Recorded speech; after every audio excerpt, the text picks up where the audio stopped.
श्रीराम समर्थ. विदेहापरी चालवोनी प्रपंचा, मुमुक्षु जनालागी अध्यात्म चर्चा, करोनी बहुलोक जे मिळविती, नमस्कार त्या ब्रह्मचैतन्य मूर्ती. जयाचा जनी जन्म नामार्थ झाला, जयाने सदावास नामात केला, जयाच्या मुखी सर्वदा नामकीर्ती, नमस्कार त्या ब्रह्मचैतन्य मूर्ती. सद्गुरुनाथ महाराज की जय. जय जय रघुवीर समर्थ श्रीराम. यं ब्रह्मा वरुणेन्द्र रुद्रमरुतस्तुन्वन्ति दिव्यैस्तवै, वेदै साङ्गपदक्रमोपनिषदैर्गायन्ति यं सामगाः. ध्यानावस्थिततद्गतेन मनसा पश्यन्ति यं योगिनो, यस्यातन्न विदुःसुरासुरगणा, देवाय तस्मै नमः. महायोगपीठे तटे भीमरथ्या, वरं पुण्डरीकाय दातुं मुनीन्द्रैः, समागत्य तिष्ठन्तानन्दकन्दं, परब्रह्मलिङ्गं भजे पाण्डुरङ्गम्. अलंकापुरी पुण्यभूमी पवित्र, इथे नांदतो ज्ञानराजा सुपात्र. तयाठवीता महापुण्यराशी, नमस्कार माझा श्री सद्गुरु ज्ञानेश्वरासी. पुंडलिक वरदा हरी विठ्ठल, श्री ज्ञानदेव तुकाराम. पंढरीनाथ महाराज की जय. सद्गुरुनाथ महाराज की जय. जय जय रघुवीर समर्थ. वसुदेव सुतं देवं कंसचाणूरमर्दनं, देवकी परमानंदं कृष्णं वंदे जगद्गुरुं. गोपाल कृष्ण महाराज की जय. राजाधिराज रामचंद्र महाराज की जय. पवन सुत हनुमान की जय. उमापति महादेव की जय. अम्बे मात की जय. दुर्गा मात की जय. संतोषी माते की जय. सब साधु संतन की जय. श्री अनंत कोटि ब्रह्मांड नायक राजाधिराज सच्चिदानंद सद्गुरु श्री ब्रह्म चैतन्य महाराज की जय. श्री ब्रह्मानंद महाराज की जय. जय जय रघुवीर समर्थ. श्री कृष्ण गोविंद हरे मुरारे, हे नाथ नारायण वासुदेवम. कृष्ण गोविंद हरे मुरारे, हे नाथ नारायण वासुदेवम. श्री कृष्ण गोविंद हरे मुरारे, हे नाथ नारायण वासुदेवम. कृष्ण गोविंद हरे मुरारे, हे नाथ नारायण वासुदेवम. प्रद्युम्न दामोदर विश्वनाथ,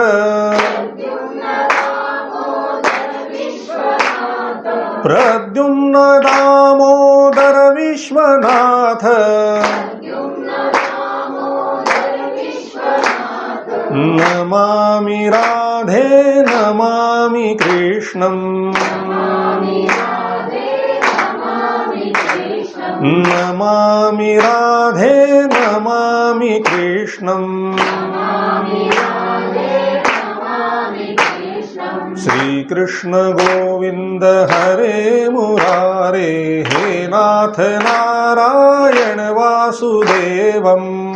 कृष्ण गोविंद हरे मुरारे, हे नाथ नारायण वासुदेवम. श्री कृष्ण गोविंद हरे मुरारे, हे नाथ नारायण वासुदेवम. कृष्ण गोविंद हरे मुरारे, हे नाथ नारायण वासुदेवम. राधे कृष्ण राधे कृष्ण राधे राधे कृष्ण कृष्ण. राधे कृष्ण राधे राधे कृष्ण कृष्ण. राधे कृष्ण राधे कृष्ण राधे राधे कृष्ण कृष्ण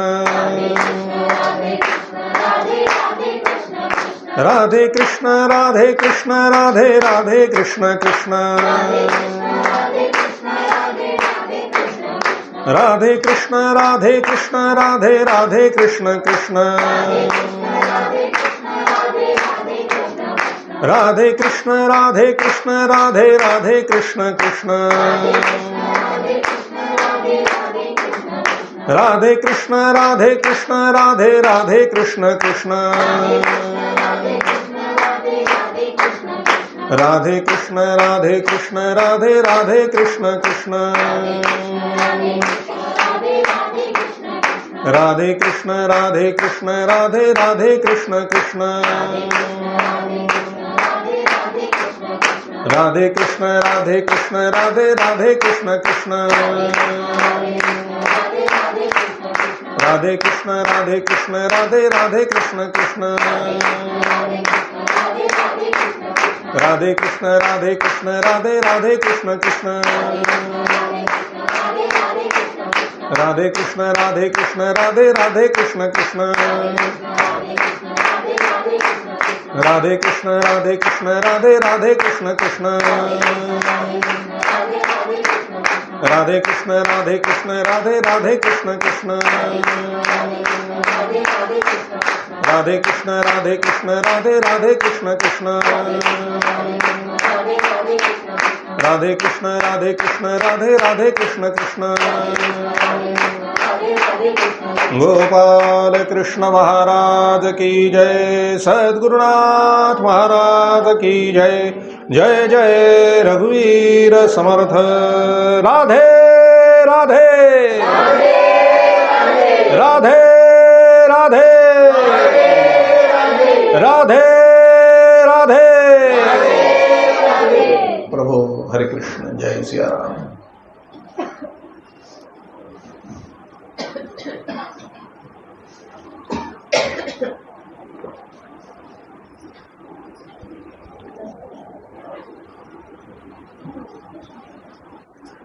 सगळ्यांनी आपले डोळे मिटायचे डोळ्यासमोर श्री क्षेत्र पंढरपूर मुख्य मंदिर परमपिता पांडुरंग परमात्मा यांच्या समोर यायचे त्यांच्या चरणी असंख्य तुलसीपत्र आणि फुलं व्हायचे आणि नमस्कार करायचा आहे त्यांच्याच पाठीमागे उभ्या असलेल्या रुक्मिणी माता सत्यभामा माता राधा माता यांच्याही चरणी फुलं व्हायचे आणि नमस्कार करायचा आहे पुन्हा परत फिरून परमपिता पांडुरंग परमात्मा यांच्या समोर यायचे त्यांच्या चरणी आपलं मस्तक नत करायचं आणि प्रार्थना करायची हे प्रभू हे दयानिधे या संसार सागरातून लवकर आमचा उद्धार कर आम्हाला संतती संपत्ती इत्यादी ऐहिक सर्व सुख प्राप्त होऊ दे आणि दया क्षमा शांती विवेक वैराग्य आनंद उत्साह प्रेम इत्यादी पारलौकिक काही सर्व गोष्टी आम्हाला प्राप्त होऊ देत आम्हाला इहलोक आणि परलोक दोन्हीही साध्य होऊ दे दोन्हीही प्राप्त होऊ देत पांडुरंगा आम्हाला तुझी अनन्य प्रेममय अशी भक्ती प्रदान कर तुझं ज्ञान प्रदान कर तुझं प्रेम प्रदान कर तुझं नाम प्रदान कर तुझ्या नामामध्ये गोडी येऊ दे रस येऊ दे तुझं गोड नाम अखंड आमच्या मुखामध्ये वसू दे आमचा आपापसातील निस्वार्थी प्रेम वाढेल असा उपाय कर आणि आम्हा सगळ्यांना तुझ्या चरणाशी अखंड प्रेमात अखंड आनंदात अखंड समाधानात अखंड एकत्र ठेव परमपिता पांडुरंग परमात्मा यांनी स्मितहास्य करीत आपला उजवा हात आपल्या सगळ्यांच्या मस्तकावर ठेवलाय आणि तथास्तु असा आशीर्वाद दिलाय तो ग्रहण करायचा पुन्हा एकदा त्यांच्या चरणी आपलं मस्तक नत करायचं आणि 2 मिनिटं डोळे झाकून स्वस्थ बसायचं आहे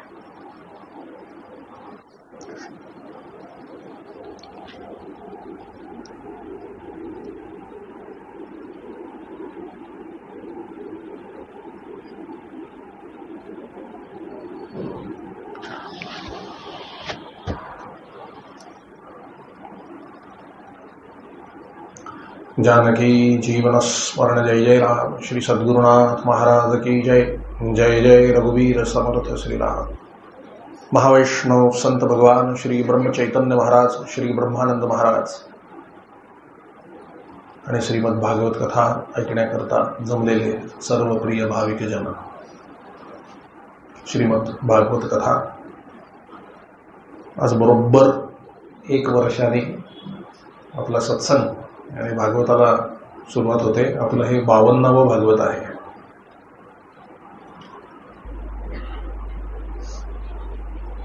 आत्ताच अशी संकट आहेत अशातला भाग नाहीये. पूर्वीपासून अशी संकट होते. कुठल्याही संकटाला घाबरून जाण्याची गरज नाहीये, त्याला तोंड देण्याची गरज आहे. आणि तोंड देण्यासाठी जी हिंमत लागते, जी ताकद लागते, ती भगवंताला सन्मुख झाल्यानंतरच येते. भगवंताला सन्मुख झाल्यानंतरच येते. भगवंताला विनमुख जर आपण झालो तर ती ताकद आपल्याला मिळत नाही, ती ताकद राहत नाही. नेमका या महामारीच्या काळामध्ये भगवंतालाच विनमुख होण्याची वेळ आली होती आपल्या सगळ्यांना. देवळच बंद झाली नाही का. मला हे जेव्हा कळलं देवळं बंद झाली तेव्हा मला चटकन हिरण्यकश्यप आठवला. त्यानेही असेच देवळं बंद पाडली होती. कोणाला पूजा अर्चा सत्संग करून देत नव्हते. याचा परिणाम असा झाला की भगवान नरसिंहाला यावं लागलं. भगवान प्रल्हाद प्रगट झाले, भक्त प्रगट झाले. आणि त्याने सांगितलं की भगवंताला विनमुख होऊन संकट टळणार नाही, भगवंताला सन्मुख गेलं की सगळी संकट टळतील. हे प्रॅक्टिकल करून दाखवलं, नुसतं थेरी नाही. तेलात उकळत्या तळलं, कथा येईलच नाही का. तेलात तळलं, किती संकट आली, काही कमी होतं. आपल्याला असं कोणी तळत नाही.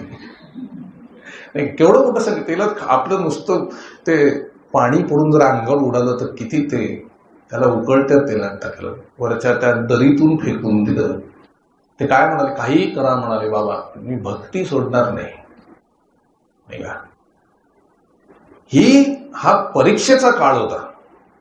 तेव्हा करा बोलू व्यासपीठावर बसल्यावर काय होतं माहित नाही. हा परीक्षेचा काळ होता. 2012 ते 2020 पर्यंत ऐकताय ना सत्संग. आता कोण येत आहे. परीक्षेचा काळ असतो नाही का. परीक्षेचा काळ असतो. पण मला आनंद आहे, जे रेग्युलर सत्संगाला येत होते ते तयारीचे निघाले. भगवंताने कृपा केली, तयारीचे निघाले. बाकीचे ते काय म्हणाले, नको जायला देवळात, कशाला जायचं, तू घरात काय झालं तर काय होणार आहे. अहो तुम्ही असं करा, तुमच्या जेव्हा मृत्यू येणार असेल त्यावेळेला कुठेतरी जाऊन बसा. तुम्ही कुठल्याही कोपऱ्यात जाऊन बसा. किती दारू खिडक्या बंद करा. तो काय बेल वाजवणार आहे का. अरे दारू भड, मला यायचं आहे, तुला घेऊन असं करणार आहे काय. तो तुम्ही असाल तिथून तर नेणार आहे. आणि जर वेळ नसेल ना आलेली तर वर नेऊन सुद्धा खाली ढकलून द्या. जात कुठून आला तुझं वेळ आता नाही आहे. असं कितीतरी वेळा झालंय. कोमात गेलेले 82 वर्षाचे सुद्धा म्हातारी परत आलेले आहेत नाही का आले, वेळ नाही झाली म्हणून आले. आम्हाला काय आहे, आमचा काळ आला की काय अशीच भीतीची उईस्ताच आहे.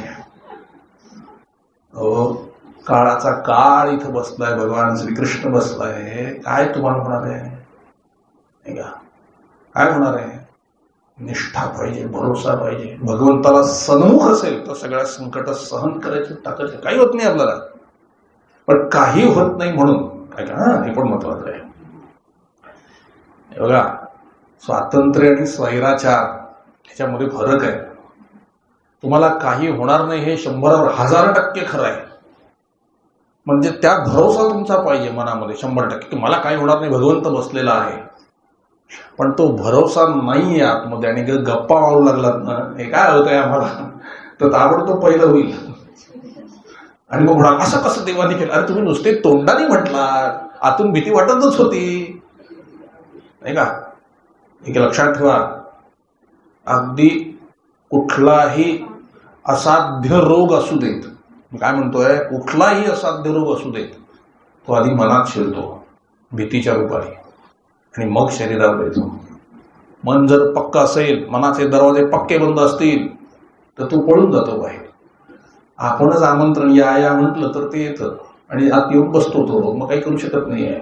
म्हणून त्याला भगवंताचे निष्ठारूप दरवाजा पाहिजे, बंद पाहिजे, काही नाही होत. आतून ती खात्री पाहिजे. आजच्या परिस्थितीत अगदी स्पष्ट सांगतो, एवढी भक्ती, एवढी निष्ठा, एवढी खात्री नाहीये. भीती वाटतेच. सामान्य माणूस होत आपण, भीती वाटणारच आहे. कितीही प्रवचन ऐकले, कितीही कीर्तन ऐकली, कितीही आम्ही काहीही केलं तरी आमची भक्ती वाढते खाली येते, वाढते खाली येते, वाढते खाली येते, असं होत आहे. मग ह्याला काही दुसरा उपाय आहे का की जेणेकरून श्रद्धा निष्ठा आपली पक्की होईल, की पक्की होईल आणि नसली तरी काही फरक पडणार नाही, असं काही आहे का? आहे. ते मन भक्कम करण्यासाठी त्या मनाला पॉवर हाऊसला जोडलं पाहिजे. आणि ते पॉवर हाऊस काय आहे? भगवंत आहे. त्याचं चिंतन मनाने व्हायला पाहिजे. सतत त्याचे विचार डोक्यात पाहिजेत, त्याच्यावरती प्रेम करता आलं पाहिजे, त्याची पूजा अर्चा करता आली पाहिजे, त्याला नैवेद्य दाखवता आलं, त्याच्याशी निगडीत असलेल्या सर्व गोष्टी आपल्याला करता आल्या पाहिजेत. म्हणजे काय, कसंही करून 24 तास भगवंताचं चिंतन चाललं पाहिजे. आता गंमत अशी आहे चिंतनामध्ये, हे चिंतन करत असताना आपल्या मनाप्रमाणे चिंतन होतं असं नाहीये. वेगवेगळे विचार मनात येऊन जातात आणि चिंतन खंडित होतं. चिंतन खंडित होतं. पुन्हा जागेवर आलं की आपण चिंतन करायला पाहिजे. मुख्य विषय चिंतन आहे. आता चिंतनही कलियुगातल्या या विचित्र काळामुळे होत नाही. मग त्याला आणि काय उपाय आहे का? होय आहे. जिभेने, वैखरीने सकाळी उठल्यापासून ते रात्री झोपेपर्यंत नाम घोका, नामस्मरण करा. म्हणजे काय? नाम घोका, उच्चार करा, चालू ठेवा. श्रीराम जय राम जय जय राम, श्रीराम जय राम जय जय राम, श्रीराम जय राम जय जय राम. नकळत भगवत सन्मुख होऊन तुम्ही भगवंताचं चिंतन आज सुरू होईल आणि तुम्हाला कुठल्याही प्रकारचे रोग होणार नाहीत. आणि झाले तर ते प्रारब्ध भोगून संपून तुम्ही पुन्हा ठणठणीत बरे व्हाल, असा प्रत्येक नामधारकाचा अनुभव आहे. प्रत्येक नामधारकाचा अनुभव आहे. नाम औषधी, परम औषधी असं म्हटलंय. नाम काय आहे? परम औषधी. नामाचा स्वाद ज्यांनी चाखला आणि अखंड नाम चालू ठेवलं त्याचं चिंतन आपोआप होतं. म्हणजे मन पक्क होईल, मग काय होणार नाही. भगवंतावर आपला भरोसा असला पाहिजे. भागवत हेच सांगताय. जेवढी म्हणून भागवतामध्ये उदाहरण आहेत ना, ते सगळी भगवंताचं चिंतन, भगवंताची निष्ठा, भगवंताचं प्रेम, ह्याच सगळ्या गोष्टी त्यामध्ये आलेल्या आहेत. आता हळूहळू एक एक पदर उलगडू आपण. म्हणून काय करायला पाहिजे? आपण आपली प्रिकॉशन्स जितकी आपल्याला घेता येणं शक्य आहे ते आपण घेतलं पाहिजे. तिथे टाळाटाळ करू नये. एकाने विचारलं की तुम्ही सगळं बघताय ना, मग प्रिकॉशनची काय गरज आहे, काय आवश्यकता आहे? ते काय म्हणले, 24 तास तुझी जर भावना अशी राहत असेल की मी सांभाळीन तर काही नाही होणार. पण त्या 24 तासामध्ये 1 सेकंद 2 सेकंद सुद्धा जर तुला वाटलं की भगवंत आहे का, तो रोग बाहेर वाटत बघत असतो की ह्याचं चिंतन कधी सुटणार नाही, मी पटकन प्रवेश कधी करतो. लक्षात आलं तुमच्या? आपलं 24 तास टिकत नाही. जरा आपल्या मनाविरुद्ध गोष्ट झाली, बघा तुम्ही, खोटं सांगत नाही, बघा तुम्ही, आता नॉर्मल सर्दी जरी झाली ना आता,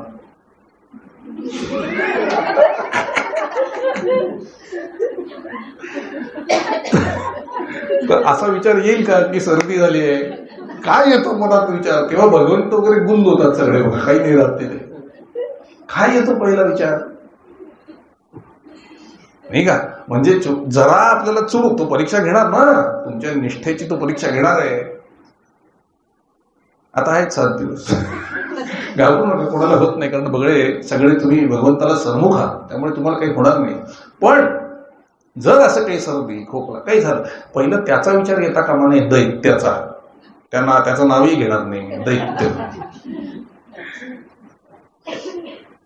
आपल्याला भगवंताचा काय, समजा शिंकलो आपण, सर्दी आली, काय वाटलं? भगवान सांभाळते, भगवान सांभाळते.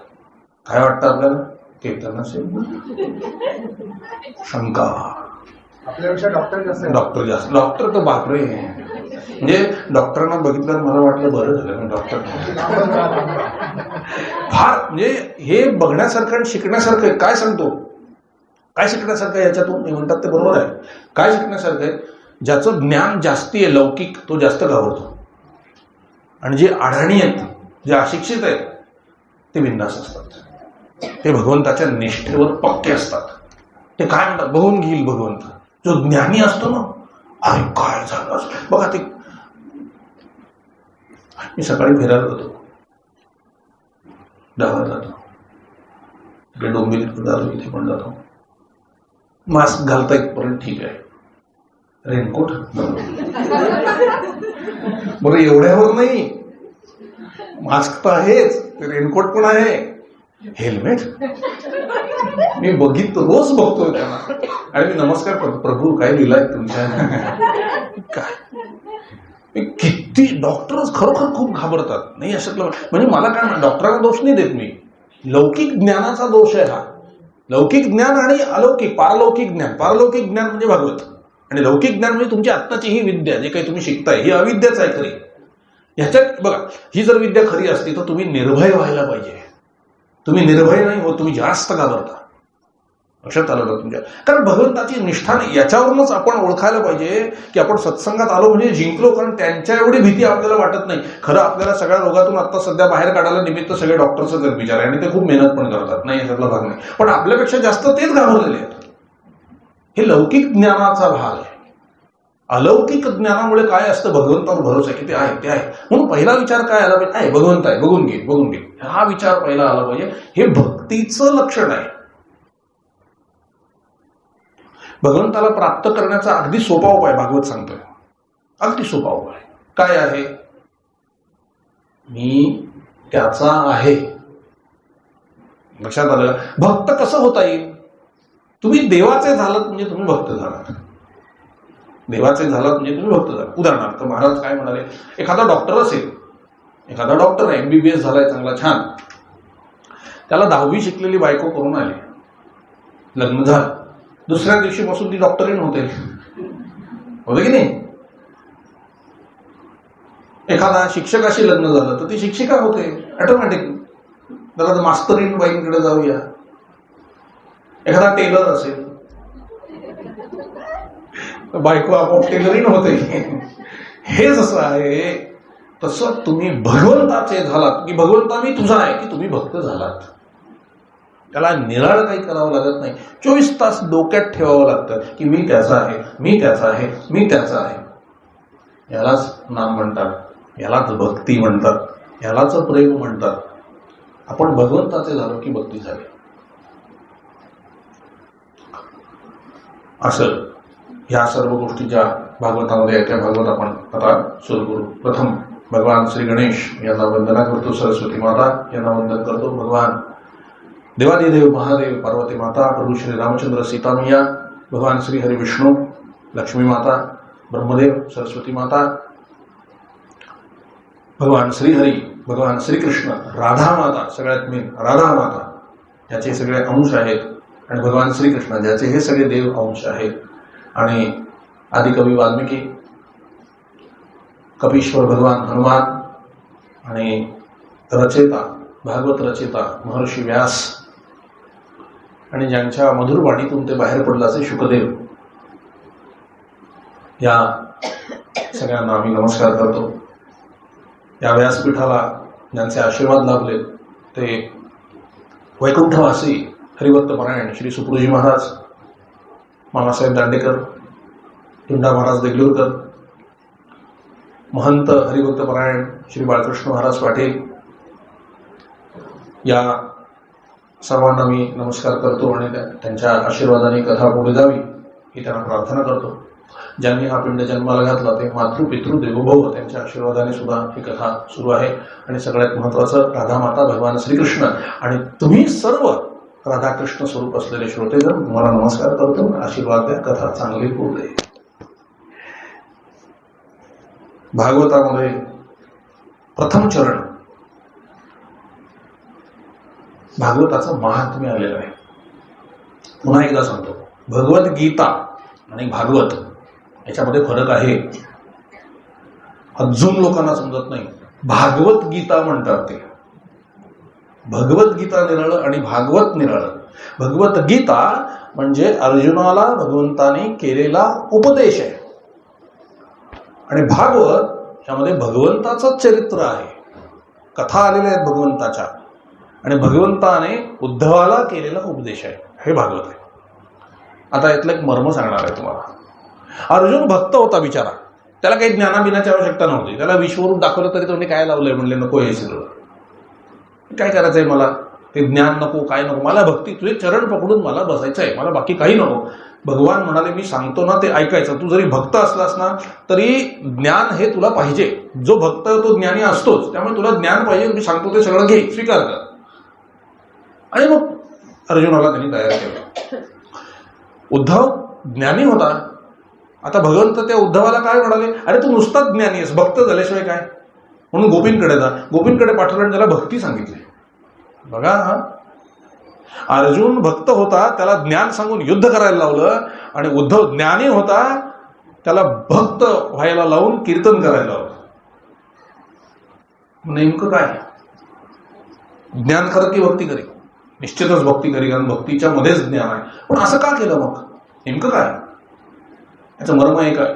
भगवंताने फक्त तुम्ही स्वतः तुमच्या बाबतीत काहीच ठरवू नका, आग्रह करू नका, तुमचे आग्रह सोडा, तरच मी प्राप्त होईल, असं भगवंताचं सांगणं आहे. अर्जुनाला भक्तीचा हट्ट होता, त्याला सांगितलं हट्ट सोड, ज्ञान घे. उद्धवाला ज्ञानाचा हट्ट होता, त्याला सांगितलं हट्ट सोड, भक्ती घे. म्हणजे थोडक्यात परमार्थ म्हणजे काय आहे, आपली बिलीव्ह सिस्टीम सोडणे, आपले हट्ट सोडणे. तू ठेवशील त्यात आम्ही आनंदी, हे खरं मर्म आहे. म्हणून असं म्हणू नका की मला भक्तीच पाहिजे, असं म्हणू नका की मला ज्ञानच पाहिजे. असं म्हणा ना, ज्या भक्तीचा तू प्राण आहेस तो तूच आम्हाला पाहिजेस, विषय संपला. तो सगळं आहे, त्याच्यामध्ये सगळं आहे, ठीक आहे. म्हणून कुठलाही हट्ट न ठेवणे हे मर्म आहे भगवंताकडे.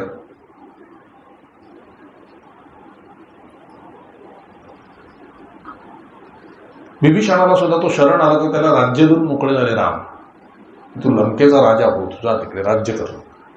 सुग्रीवाला सुद्धा राज्य देऊन मोकळे झाले राम. लक्ष्मणाला बरोबर घेतलं, भरताला राज्य नको होतं त्याला राज्यावर बसवलं. लक्ष्मणाला बरोबर घेतलं, शत्रुघ्नाला यायचं होतं त्याला घरी बसवलं. नाही बघा काय, कुठेही जा तुम्ही, हट्ट सोडवून, हट्ट सोडवून नाही, मोकळे राहा. हे लक्षण जे आहे याला वैराग्य म्हणायचं. वैराग्य म्हणजे सर्व संग परित्याग करून निघून जाणं रानावनामध्ये, हे वैराग्य नाही. जे माझ्या हिताचं असेल, जे प्रभू करेल ते माझ्या हिताचं, असं म्हणून न्यूट्रल राहणे, हे वैराग्य. म्हणजे उद्या एखाद्याने माझा सत्कार करायचं ठरवलं, अंगावर शाल टाकली, तरी ती रामाची कृपा वाटली पाहिजे. आणि उद्या एखाद्याने खांद्यावरून उचलून शाल काढून घेऊन गेला, तरी ती भगवंताची कृपाच वाटली पाहिजे. लक्षात आलं इथपर्यंत? आता तुमचा प्रपंच जर भरभराटीला आणला भगवंताने, भरपूर पैसा दिला तुम्हाला, सगळं काही दिलं, तर ती कृपा वाटते आपल्याला. पण ज्यावेळेला तो ते सगळं काढून घेतो ना, त्याही वेळेला ती कृपाच वाटली पाहिजे. याला म्हणतात समत्वम योग उच्चते. समता वर्तावी, कारण हे समत्व आचरणात आणण्यासाठी काय करावं लागतं, अहंता खंडावी, अहंकार बाजूला ठेवायला लागतं. अहंकार अहंकार अहंकार म्हणजे काय, सोपा विषय आहे, फार क्लिष्ट करण्याचं कारण नाही. अहंकार अहंकार म्हणजे काय, मला वाटतं, माझा विचार, मी काय म्हणतो, अहंकार.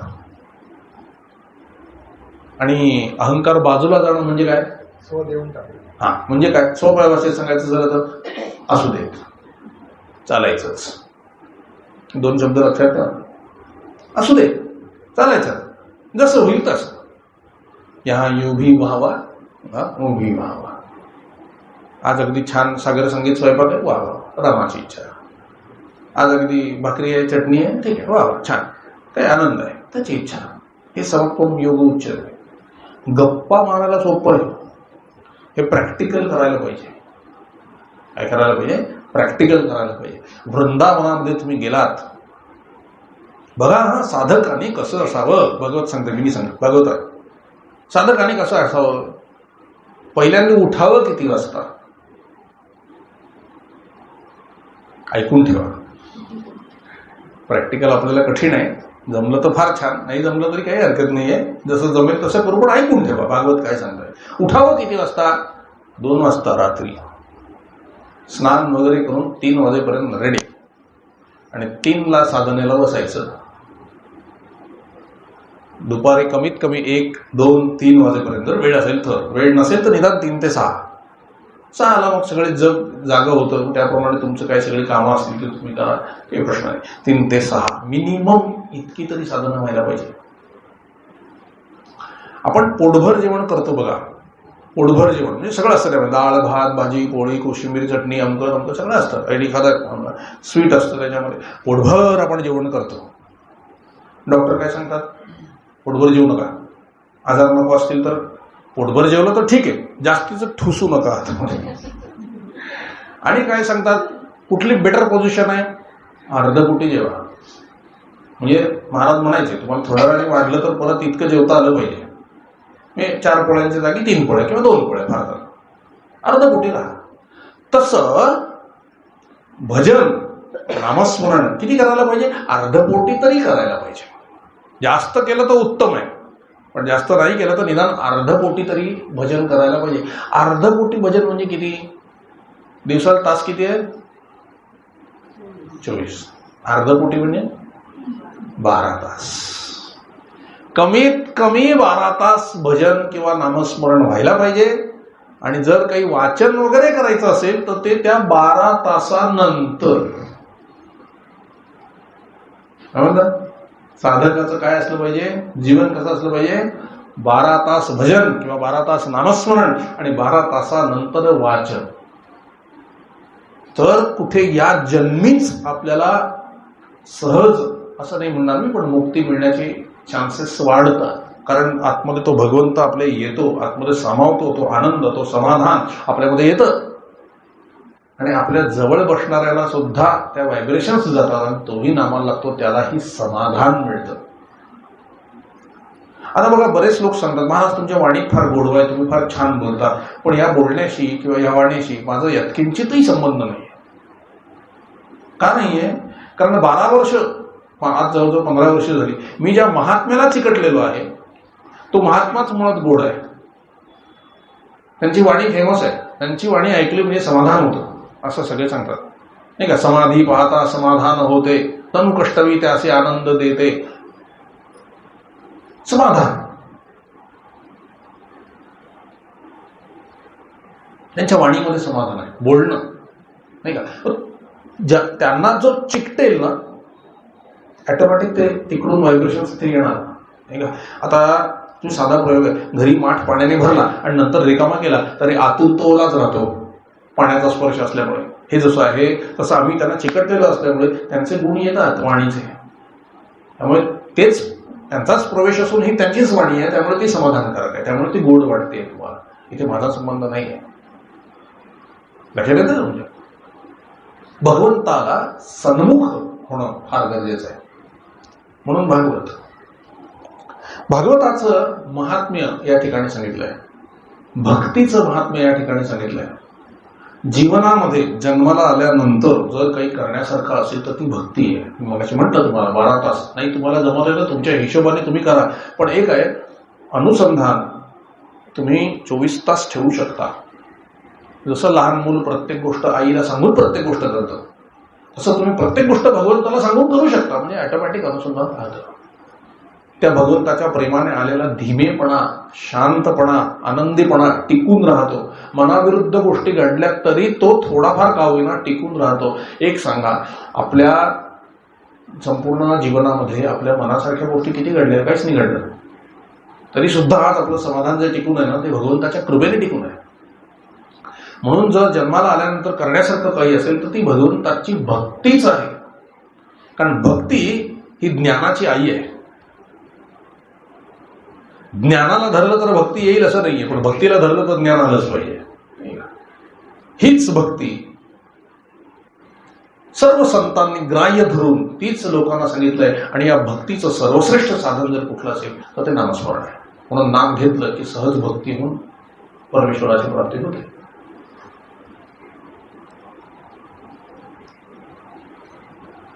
नारद महर्षी या कथेचे अध्वर्यू एकदा कलियुगाला सुरुवात झाली होती. हे चारही युग रिपीट होत असतात. याचं आता भागवतामध्ये वर्णन आहे, मी हळूहळू एक एक सांगेन तुम्हाला.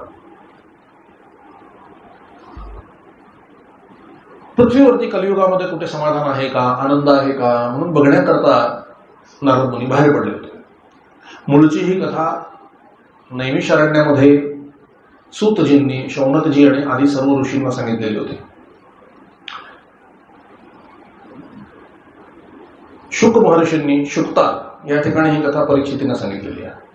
ते ठिकाण आहे आणि ज्या भागवताची सुरुवात आहे ते सूतजी नैमिषारण्यामध्ये शौनक आदी ऋषी आपल्या सर्व ऋषींसह त्या ठिकाणी आश्रमामध्ये राहत होते. जवळजवळ 88,000 किंवा 88 लाख अशी संज्ञा आहे त्या ठिकाणी.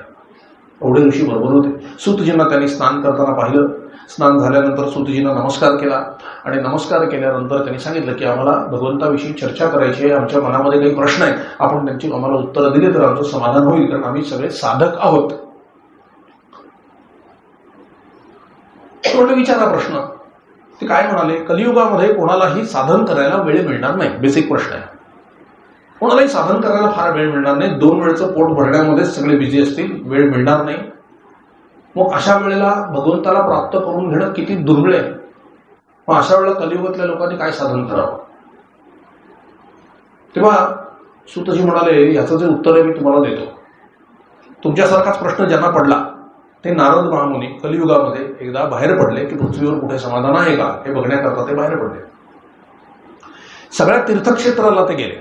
अगदी हरिद्वार असेल, रामसेतू असेल, आणखी 2-4 ठिकाणं त्यामध्ये सांगितले, पुष्कळ ठिकाणं सांगितले. सगळे तीर्थयात्रा त्यांनी केल्या त्यावेळेला, पण त्यांना कुठेही समाधान झालं नाही. सगळ्या तीर्थांमध्ये त्यांना व्यभिचारच आढळले. तीर्थ सुद्धा विकलं जात होतं कलियुगामध्ये. अन्न बाजारामध्ये विकू लागले होते लोक कलियुगामध्ये. आताही आहेच, पण ते आपल्याला जाणवत नाही, कारण आपल्याला शुद्धतेची जाणीवच नाहीये. पूर्वी अगदी 20, 25, 30 वर्षापूर्वी कोणीतरी जेवायला यावं म्हणून आपण वाटत बघायचो आणि त्यामुळे जेवण करून वाढण्यामध्ये आनंद होता. आता ते नाहीये. आता घरीच स्वयंपाक करू नये आणि हॉटेलमध्ये कधी जावं ही आवड वाढते. हा कलियुगाचा प्रभाव आहे. जसं तसं कधी पुढे जाईल तसं तसा हा प्रभाव. अजून कलियुगाचा फार प्रभाव नाहीये. अजून 5,500 वर्ष झाले. 10,000 वर्षानंतर कलियुगाचा प्रचंड प्रभाव निर्माण होणार आहे. कठीण होणार आहे त्यावेळेला. आत्ता ही भक्ती चालू तरी आहे, नंतर काही सापडणार नाही महाराज. म्हणून कृतार्थ होऊन आत्ताच भक्ती करून तरुण जा. पुन्हा कलियुगात जन्माला येऊ नका. जन्मालाच येऊ नका. कठीण काळ आहे पुढे, प्रचंड काळ. आत्ताच आपण इतकं आपल्या जीवावर आलंय, पुढे तर फार कठीण आहे. आणि त्यांना कुठेही समाधान मिळालं नाही. नारद मुनींना ते फार दुःखी झाले. कुठेच समाधान नाही. तीर्थयात्रेमध्ये करत असताना सुद्धा कुठल्या देवाच्या ठिकाणी सुद्धा त्यांना समाधान नाही. चोऱ्या माऱ्या, लुटालूट, आरडाओरडा, घराघरामध्ये कलह, घराघरामध्ये भांडणं, कोणाचं काय तर कोणाचं काय. असं एकही घर नव्हतं कलियुगामध्ये की जिथे सुख आहे. सगळे दुःखाने भरलेले, सगळे दुःख. काही ना काहीतरी कोणाचं काहीतरी कमी आहे, काहीतरी प्रॉब्लेम्स आहेत, काही ना काही प्रश्न आहेत प्रत्येकाच्या घरामध्ये. एकदम असह्य झालं ते वातावरण नारद मुनींना. कारण नारद मुनींनी सत्ययुगापासून सगळं पाहिलं ना, त्यांना कलियुग फार विचित्रच वाटलं. म्हणून ते एकदम उद्विग्न झाले मनाने आणि वृंदावनला गेले. वृंदावनला चटकन त्यांचं समाधान झालं, कारण भक्ती अजूनही तिथं आहे. समाधान झालं, आनंद वाटला, तिथेच थांबले.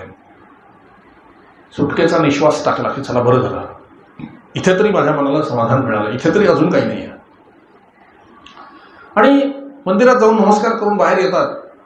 तो यमुना नदीच्या काठी काहीतरी कोलाहल चाललेला त्यांना दिसला. यमुना, त्याला तिथे उत्तर प्रदेशमध्ये यच्या ऐवजी ज वापरतात, म्हणून यमुनाच्या ऐवजी जमुना म्हणतात. जमुना मैया. ही यमुना मैया म्हणजे भगवान श्रीकृष्णाची पत्नी आहे. तिला कालिंदी असंही म्हणतात. सावळी आहे रंगाने, भगवंताची सावली त्याच्यात पडते म्हणून ती काळी आहे असं म्हणतात. आणि ही सूर्यकन्या आहे, सूर्याची मुलगी आहे म्हणून यमुना. या यमुना नदीच्या काठी, यमुनेचं नुसतं दर्शन जरी घेतलं ना तरी मोक्ष आहे. इतकं शास्त्र सांगतात. म्हणून गंगेनंतर जर भगवंताच्या चरणातून जी निघाली गंगा, त्याच्यानंतर जर चटकन कोणाचं नाव घेत असले तर जमुना, कारण ती भगवंताची पत्नी आहे आणि ती इतकी आशीर्वाद रूप आहे की तिथे तुम्ही गेलात, यमुनेचं नुसतं दर्शन घेतलं तरी सुद्धा अनेक कोटी जन्मात ते तुमची पाप जळून भस्मसात होतात आणि परमपुण्य उदय होऊन भगवान श्रीकृष्णाचं प्रेम तुम्हाला मिळतं. इतके साधू संत वृंदावनामध्ये आहेत महाराज, इतकं भगवंताचे प्रेम लागलेले आहेत महाराज. काही काही जण असे आहेत त्या ठिकाणी का इतरांचा एवढा जप होतो मग आमचा का होत नाही म्हणून भगवान श्रीकृष्णाला प्रार्थना करणारे आहेत. त्यांचे जप किती आहेत माहिती, दिवसाला 3-3 लाख 7-7 लाख. आणि ह्याच्याशिवाय त्यांचं वाचन आहे भागवताचं, असं एकही शास्त्र नाही की ज्यांनी वाचलेलं नाही. भागवत वाचलेलं, रामायण त्यांचं मुखोद्गत आहे प्रत्येकाचं. वेळ एक वृंदावनामध्ये साधू होते, ते गृहस्थाश्रमी होते आणि आत्मसिद्ध होते, साक्षात्कार झाला होता त्यांना. बरेच साधू त्यांना भेटायला गेले, ऐका ना ऐकण्यासारखं आहे, बरेच साधू त्यांना भेटायला गेले आणि म्हणाले गृहस्थ आश्रमात राहून सुद्धा तुम्हाला कसं काय परमेश्वराची प्राप्ती झाली? आम्ही भजन करतो, तुम्ही भजन करता, पण तुम्हाला कशी काय प्राप्ती झाली भगवंताची? तर ते काय म्हणाले, त्याला एकच आहे म्हटलं उपाय. मी गृहस्थाश्रमामध्ये असून सुद्धा, ऐका हा नीट ऐका, फार महत्वाचं आहे, मी गृहस्थाश्रमामध्ये राहून सुद्धा गृहस्थाश्रमाची चर्चा ह्या कानाने ऐकलेली नाही. आणि असं कसं होईल म्हणले, कोणी लोक तुमच्याशी बोलायला आले तर भगवंताचं बोलत असतात तर मी एकदम उत्तर देतो, आणि जेव्हा ते प्रपंचाची सुरुवात करायला लागतात बोलण्याची, तेव्हा मी राधे राधे राधे राधे राधे राधे राधे राधे माझा मोठ्याने जप करायला लागतो. बिचारे कंटाळून निघून जातात म्हणाले, पण मी वाचतो. बघा, म्हणजे प्रपंच हा इतका त्रासदायक नाहीये जितकी प्रपंचाची चर्चा त्रासदायक आहे. कारण हे जे कान आहेत ना, हे पेरणी यंत्र आहे. इथून भगवंताचा शब्द फक्त ऐकायचा असतो आणि तो आत जायला पाहिजे. याच्यात दिवस रात्र आणि किती होतोय प्रपंचाच्या गप्पा, ह्याचं काय झालं, त्याचं काय झालं, आमकं काय झालं. तर मग जो आत शब्द सद्गुरूंनी दिलाय ना, त्याच्यावरती त्या लेयर्स पडतात. ढीग जमा होतो कचऱ्याचा, प्रापंचिक कचऱ्याचा ढीग सद्गुरूंनी दिलेल्या शब्दावर साचतो आणि रोज तुम्ही साधना करता ना, तो ढीग बाजूला होतो. स्वच्छ वाटतं दिवसाकाठी. शेवटी परत काहीतरी चांगलं झालं की सगळी चर्चा टाकायची पुसायची, टाकायची पुसायची. वर्षानुवर्ष साधना चालली आणि म्हणतो एवढे वर्ष साधना केल्या आम्हाला काही धरणे अनुभवच नाही आला. कसं येईल? लक्षात येत आहे का? म्हणजे आम्ही रोज घराला झाडू मारून कचरा बाहेर काढायचा आणि थोडा वेळाने कचऱ्याची टोपली घरात पसरवून ठेवायची. सद्गुरूंनी नाम दिलंय ना, तो भगवंत आहे बरं, प्रत्यक्ष भगवंत आहे तो, पण त्याला प्रापंचिक चर्चेने झाकून टाकू नका. विष आहेत.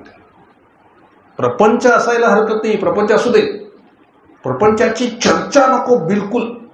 अतिशय खतरनाक आहे ते. विष टाकतं, रोज कोणीतरी विष टाकलं तर कसं वाटेल तुम्हाला? एक जरी प्रपंचाची गोष्ट आली तर ती विष आहे. ते विष आपण दिवस रात्र आपण तर पितच असतो, दुसऱ्यांनाही पाचतो. ते फोन करून ऐकलं का, ऐकलं, काय झालं, काय झालं. कठीण आहे बघा. कशाला तुम्ही प्यायला तर त्यांना कशाला टाकताय? त्यांना तरी त्यांचं असं अनुसंधानात राहू दे की छान, नाही का? पण काही गमतीशीर माणसं अशी असतात ना, अर्धवट त्यांना पण काय काय झालं माझं बाजूला, काय मला सांग काय झालं. हे किती गोडी आहे त्याच्यामध्ये बघा. इतकी वर्ष आम्ही नाम घेतोय किंवा भगवंताची चर्चा करतोय, भागवत ऐकतोय, रामकथा ऐकतोय, त्याच्याविषयी कधी विचारलं नाही काय झालं, आज कथेत काय सांगितलं जरा सांग, हे नाहीये. बाकीच्या चर्चेची आवड आहे. महाराज मी हात जोडून सांगतो, प्रपंच चालेल, चांगला आहे, काही प्रश्न नाही.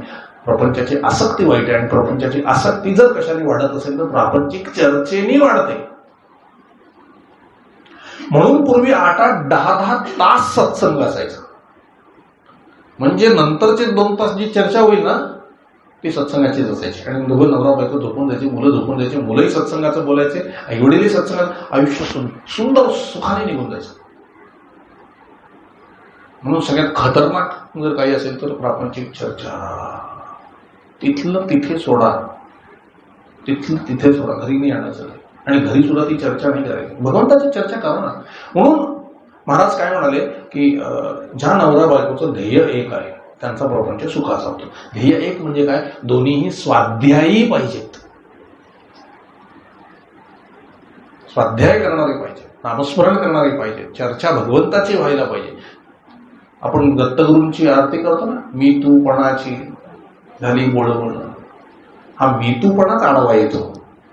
मी काय म्हणतो तू काय म्हणतो, मी काय म्हणतो तू काय म्हणतो, याच्यातच भांडणं असतात. देव काय म्हणतो तू ओरडतोय तिथे कोपऱ्यात, राव बस करा, तर तिकडे कोणाचं लक्षच नाहीये. ते दत्तगुरु बिचारे दिवसभर ओरडत असतात, अरे भांडण नका, मी आहे, मी इथे शांत बसतो, सांगतो तुमचं करून देतो, तिकडे लक्षच नसतं. आपण आरतीच्या वेळेला म्हणलं ना, मी तूपणाची केली बोलवणं, की मग तू असं करतो, चांगलं बोलतो. दिवसभर प्रापंचिक चर्चा, संध्याकाळी आरती. काय सांगायचं, मर्म काय आहे भगवंताची. बघा ना, आपण काही साधना करत नाही अशातला भाग नाही. भगवंताचं नाम इतकं प्रबळ आहे की 1 तास सुद्धा तुम्ही नामस्मरण केलं ना तर उरलेले 23 तास तुमचे प्रफुल्लित आणि आनंदातच जायला पाहिजे. जर ते जात नसतील तर समजा की उरलेले 23 तास तुम्ही प्रपंचाची चर्चा करताय. दुःख, हट्ट, आग्रह, दुःख, डोकं आपटून घेतात माणसं, अक्षरशः डोकं आपटून घेतात. काय करायचंय ते म्हणून प्रापंचिक चर्चा. हे वृंदावनामध्ये असे ते म्हणले, मी कानाने माझ्या उभ्या आयुष्यात प्रपंचाची चर्चा ऐकलेली नाही. नुसतं नाम. कोणी आलं की नाम घेतो म्हणाले, म्हणजे मी लोक कंटाळून निघून जातात. त्यामुळे आतमध्ये हृदयामध्ये भगवंताचं प्रेम स्थिरावतं. भगवंताचं प्रेम जर स्थिरावायचं असेल ना हृदयात, तर हृदयात त्याच्याशिवाय दुसरं काही नको. भगवंताच्या प्रेम जर हृदयामध्ये साठवायचं असेल तर त्याच्याशिवाय हृदयात कोण. ते बघा, लग्न लावतात ना स्टेजवर, तेव्हा एक नवऱ्याचा पाठ असतो, एक नवरीचा पाठ असतो. ते दोघंच असतात त्याच्यावर, आणखी मेंबर येऊन बसले का, आणखी कोणी बायकोच्या पाठावरती आणखी कोणी 2 मुली येऊन बसल्या, ती काय म्हणत, अहो माझ्याशी लग्न करताय की काय. एका वेळेला एक त्याच्यावर प्रेम करायचं आहे ना, म्हणजे प्रपंचावर नाही, तरच ते स्थिरावे. प्रपंच काही वाईट नाही, तो त्यानेच दिलेला आहे, पण तो त्याचा म्हणून करा. बघा, असं म्हणतात, आता इथे तुम्ही सगळं मातृवर्ग आहे म्हणून सांगतो, आपल्या नवऱ्याने दुसऱ्या बाईबद्दल बोललेलं आपल्याला आवडत नाही. आपल्याला नॅचरल आहे. पण ते जर आपल्या बहिणीविषयी बोलत असेल, आपल्या मुलीविषयी बोलत असेल, काही वाटत नाही त्यावेळेला. बरोबर आहे ना. हे जसं आहे तसं नुसती प्रपंचाची चर्चा केलेली भगवंताला आवडत नाही. पण हा प्रपंच तुझा आहे ना भगवंता, मग मी तुला सांगतो, हे त्याला आवडतं. बोलायला कसं द्यायचं कळलं. प्रपंच आहे, तुझाच आहे तो. हा प्रपंच कुणाचा आहे, तुझा आहे. मग आता ह्याचं काय करायचं ते तू बघ. आम्ही तुझं भजन करू, त्याचं काय करायचं ते तू बघ. एवढं त्याच्या कानावर घालून आपण मोकळं होता आलं पाहिजे. म्हणून प्रपंचाची चर्चा ही जास्त घातक आहे परमार्थिक माणसासाठी. ती करू नका. चर्चाच करायची असेल ना तर भगवंताची चर्चा करा. भगवंताच्या रूप, लीला, गुण आणि धाम. ठीक आहे ना पंडितजी. रूप, लीला, गुण आणि धाम याची चर्चा करा. भगवंताच्या रूपाबद्दल चर्चा करा. भगवंताचे काय काय गुणगान आहेत ते गा तुम्ही, म्हणजे कथा सांगा भगवंताच्या. भगवंताचं धाम, वृंदावन धाम आहे, मथुरा आहे, गोकुळ आहे, या धामाची चर्चा करा. आणि नामाची चर्चा करा. इतकं आपल्याकडे भगवंताचं वाङ्मय आहे ना की आयुष्यभर जरी नवरा बायको नुसते असं ठरवलं त्याने की आपण चर्चा करत बसू तरी 3-4 जन्म बसले तरी होणार नाही.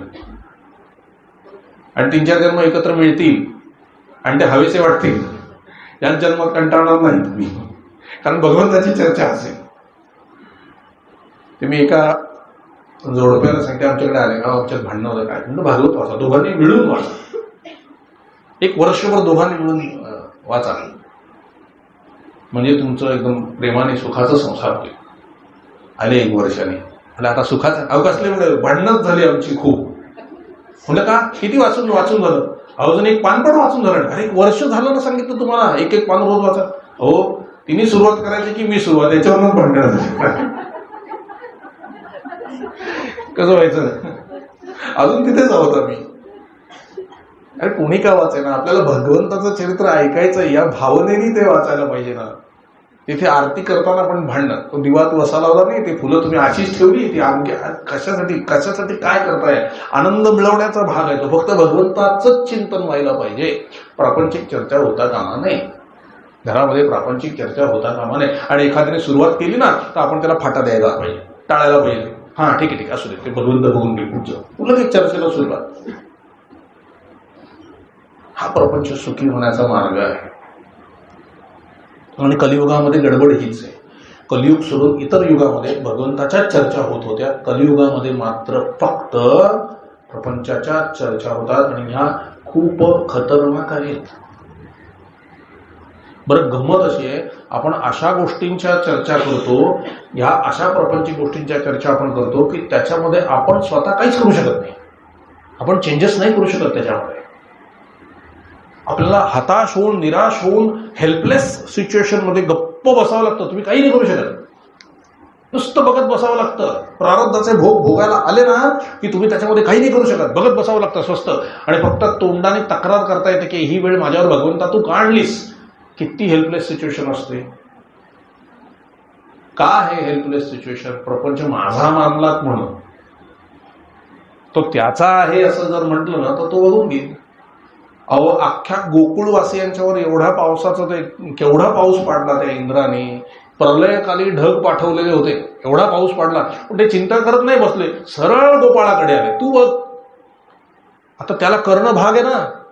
आले सगळे त्याच्याकडे मदतीला, उचलला गोवर्धन. तो देवता काय म्हणाले, अहो तुम्ही भगवान आहात, ते प्रगट होईल. अरे मरदे म्हणले प्रगट होऊ दे, यांचं रक्षण करणं पहिलं माझं काम आहे, नाही का. असं आमच्यावर संकट आली की आम्ही देवाकडे धावतच नाही. आम्ही प्रापंचिक लोकांवर भरोसे ठेवतो. हा तरी मदतीला आहे, हा तरी मदतीला. अहो, तो ज्याची तासन तास पूजा करताय तो आहे ना तिथं, त्याच्याकडे धावा, त्याला आळवा. बघा गंमत, छत्रपती शिवाजी महाराज ज्यावेळेला तुकाराम महाराजांना भेटायला आले त्यावेळेला मुघलांचा वेढा पडला बाहेर. बरं, ऐकण्यासारखं आहे. त्यावेळेला सगळे मावळे इकडे तिकडे धावत होते, पण छत्रपती परम शांत बसून होते. हे साधूपणाचंच लक्षण आहे. साधूच होते छत्रपती, खरोखर साधू होते. तेव्हा एक त्या पंतांनी त्यांना विचारलं, महाराज तुम्ही शांत कसे? तुकोबा आहेत ना, बघून घेते संत चरणी. संतांचे पायी हा माझा विश्वास, सर्व भावे दास झालो त्यांचा, तेची माझे हित करीती सकळ, जेणे हा गोपाळ कृपा करी. आता जबाबदारी आली तुकाराम महाराजांवर. तुकाराम महाराज काही तलवार काढून बाहेर धावत नाही गेले. मी बघतो शिवबा माझ्याकडे रक्षणार्थ आलाय, आता मी बघतो. नाही, बाहेर नाही गेले ते आत गेले. फुटो हे मस्तक, तुटो हे शरीर, नामाचा गजर सोडू नये. नाशिवंत देह झाला जरी भंग, तरी कीर्तन रंग सोडू नये. विठ्ठल विठ्ठल विठ्ठल विठ्ठल विठ्ठल, नामाचा गजर सुरू केला. काय झालं? पांडुरंगाला यावं लागलं. असंख्य शिवाजी महाराज म्हणून, छत्रपती शिवाजी महाराज म्हणून पांडुरंग परमात्मा प्रगट झाले. मुघलांचा गोंधळ झाला, कोण काही कळेच ना, गेले निघून. आत जावं लागतं संकट आल्यावर, बाहेरून काही होत नाही. कळलं ना? आत जायला पाहिजे, आतमध्ये भगवंताचं नाम पाहिजे, आतमध्ये भगवंताची भक्ती पाहिजे, मग काही प्रश्न राहत नाहीये. कुठलंही संकट असू दे, भगवंताची भक्तीच त्याला उपाय आहे. म्हणून प्रापंचिक चर्चा नको. घरामध्ये सुद्धा भगवंताविषयी चर्चा असली, तत्वज्ञान असलं पाहिजे. आपल्याकडे एवढी उपनिषद आहेत, आपल्याकडे एवढे वेद आहेत, शास्त्र आहेत, पुराण आहेत, 18 पुराण आहेत आपल्याकडे, 4 वेद आहेत, 6 शास्त्र आहेत आपल्याकडे. आणि सगळ्यांनी याचीच मीमांसा केलेली आहे की आपण कोण आहोत, आपण त्याचे अंश आहोत, पण आपण कोण आहोत, कसे आहोत, याची चर्चा सबंध त्याच्यामध्ये केली. आपण ते वाचतच नाही. आपण काय वाचतो? क्षमा करा, सुधामूर्ती, आणखीन काय काय असतं ते पुस्तकं, कोणाचे मोटिवेशनल्स काय काय सांगतात ते आम्ही वाचतो. सगळ्यात मोठं मोटिवेशन तर भगवान श्रीकृष्ण आहे. शस्त्र न उचलता रणांगणात उभा आहे, जाऊन दाखवा बरं. केवढं मोटिवेशन आहे. एक शस्त्र, वचन, शस्त्र उचलणार नाही आणि तरी रणांगणात सगळ्यात पुढे. अर्जुनाच्याही पुढे हाच बाबा बसला होता, शस्त्र न उचलता. आणि समोर कोण, भीष्म काय द्रोण काय योद्धे होते. हे मोटिवेशन आहे. अर्जुन खचला, खाली बसला, लढणार नाही. अरे ही सिच्युएशन कशी आहे? लग्न ठरलंय, 11:30चा मुहूर्त आहे, सगळे पाहुणे हॉलमध्ये जमा झालेले आहेत आणि आता बोल्यावर चढणार. मुलगा म्हणतो, आई मला लग्न करायचं नाही.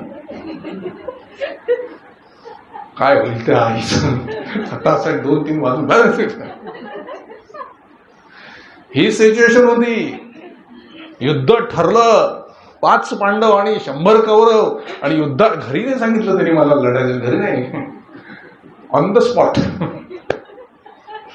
तिथे युद्धाला गेल्यावरती तो म्हणतो, बाबा रे मला युद्ध करायचं नाही. काय वाटलं असेल कृष्णाला? मोटिवेशनल स्पीकर, त्यावेळेचा पहिला मोटिवेशनल स्पीकर. उभं राहून सबंध गीता सांगितली 18 अध्यायाची. इतकं मोटिवेशन आलं की अर्जुन काय, आता तू बस मी बघतो. हा, हे पाहिजे ना, आता तू बस मी बघतो. हे मोटिवेशन आहे. फर्स्ट मोटिवेशनल स्पीकर भगवान श्रीकृष्ण. कुठल्याही रूपात त्यांना धरा तुम्ही, ते आहेच, कुठेही आहेच. हे आत पाहिजे. भगवान श्रीकृष्णाचं म्हणणं काय आहे, आतमध्ये शांत राहून बाहेर सगळं करता आलं पाहिजे. त्यात मजा आहे. प्रपंच करण्यात मजा आहे, पण कसं आतमध्ये समाधी लावून प्रपंच बाहेर करायचा आहे. मनाला आतमध्ये समाधी देऊन बाहेर प्रपंच करा, मग तो मजेचा होतो. बघा, खेळा ऐसा प्रपंच मानावा. खेळ कधी होईल हो प्रपंच? आपण खेळायला जातो, नंतर आपल्याच तोंडाशी येतो, त्या अंगाशी येतो. बघा, आज समाधान पाहिजे. मन कंटिन्यू 24 तास त्याच्या चरणाशी पाहिजे. मग जे होईल त्यात, तिथे अहम नाहीये ना. जे होईल ते देख, बघ काय, तिच्या म्हणण्याप्रमाणे झालं, तिच्या म्हणण्याप्रमाणे, माझ्या म्हणण्याप्रमाणे झालं, त्याच्या म्हणण्याप्रमाणे झालं. जे होईल ते होईल. कारण त्यांना खात्री असते शेवटी त्याच्याच मनाचं होणार आहे. खात्री काय, त्याच्याच मनाचं होणार आहे. आम्ही बोलून काय होतं हो? बायको म्हणली उद्या स्वयंपाक करणार नाही, उपाशी बसा, असेच. तो आतून शांत आहे, भगवंत व्यवस्था करील. दुसऱ्या दिवशी पाहुणे येतात, नेमका तिचाच भाऊ येतो, स्वयंपाक करावा लागतो, यालाही जेवण मिळतं, नाही का?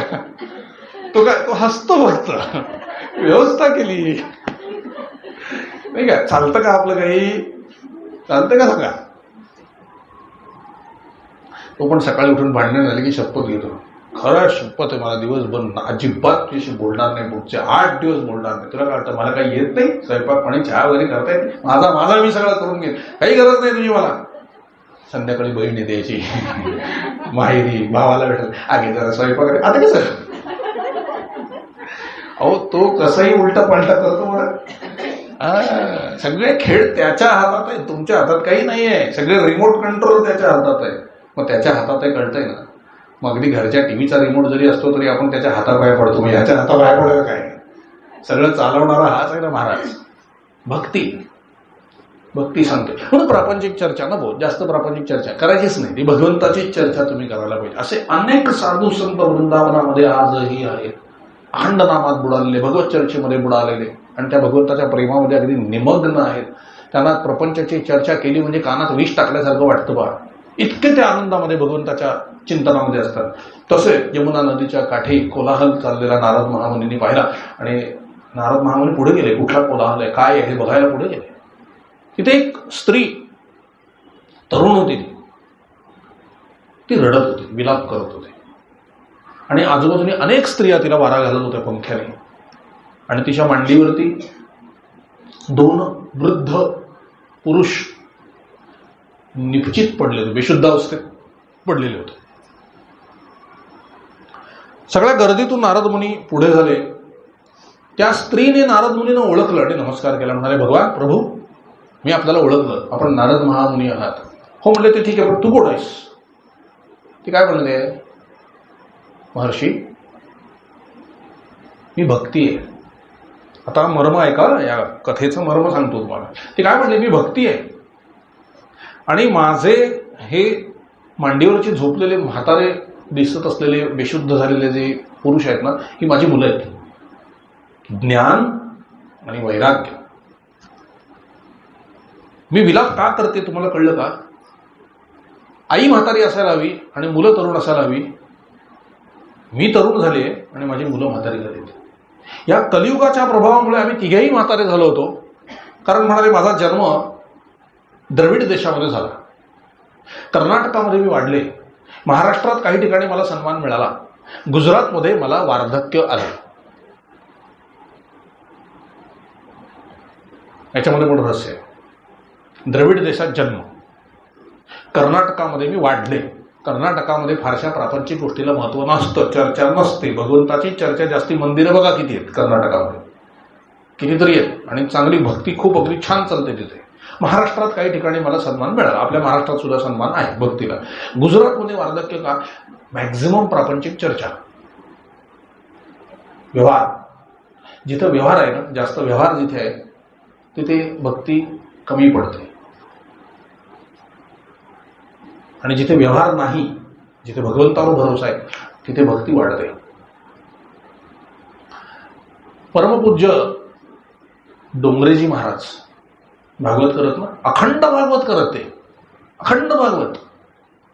कधी गायन नाही, वाद्य वाजवणारे नाही, पण गर्दी बघाल 5-5 किलोमीटरवर गाड्या उभ्या असायच्या, एवढी गर्दी असायची. अशामुळे भक्ती रस, ब्रह्म रस. आणि आता 1 तास प्रवचन, 3 तास गायन. का?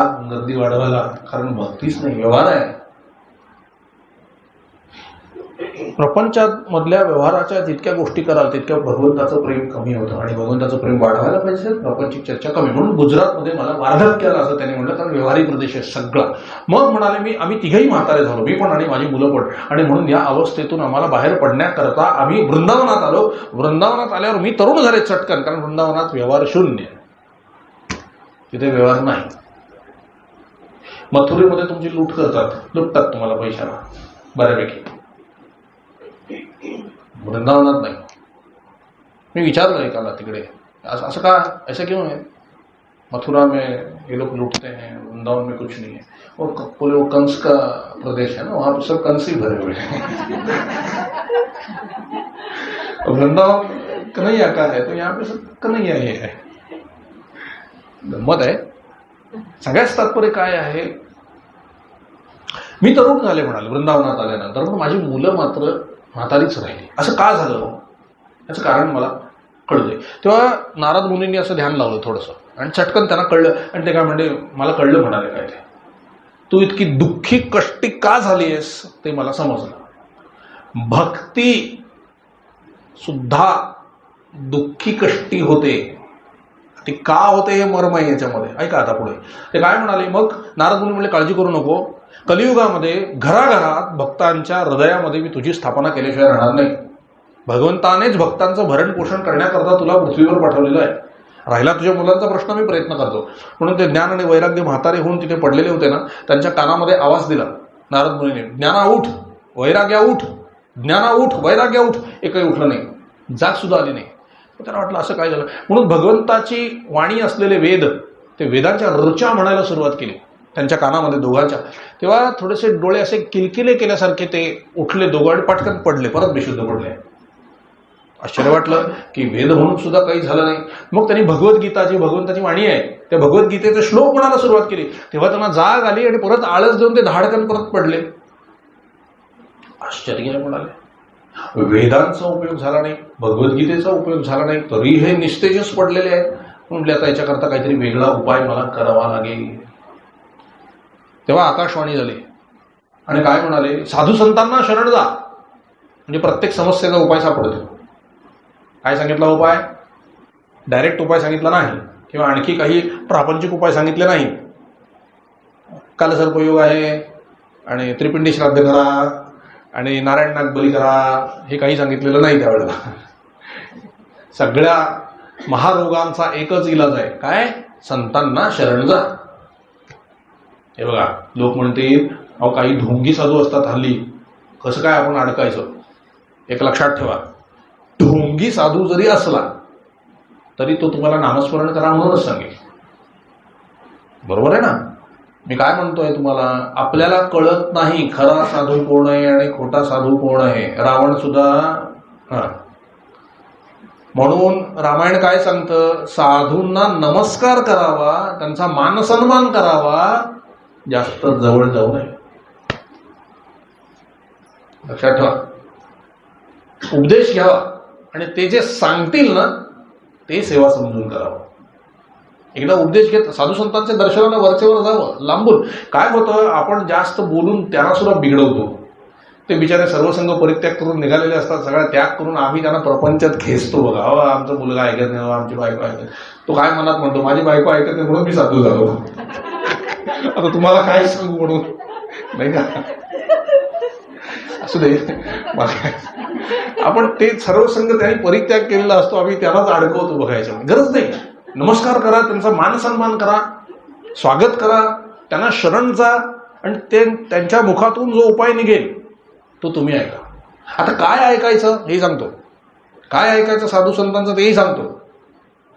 ते म्हणतील मला मोबाईल घेऊन द्या, मला पैसे घेऊन द्या, मला इकडून तिकडे पोचवा, माझा अंक करा.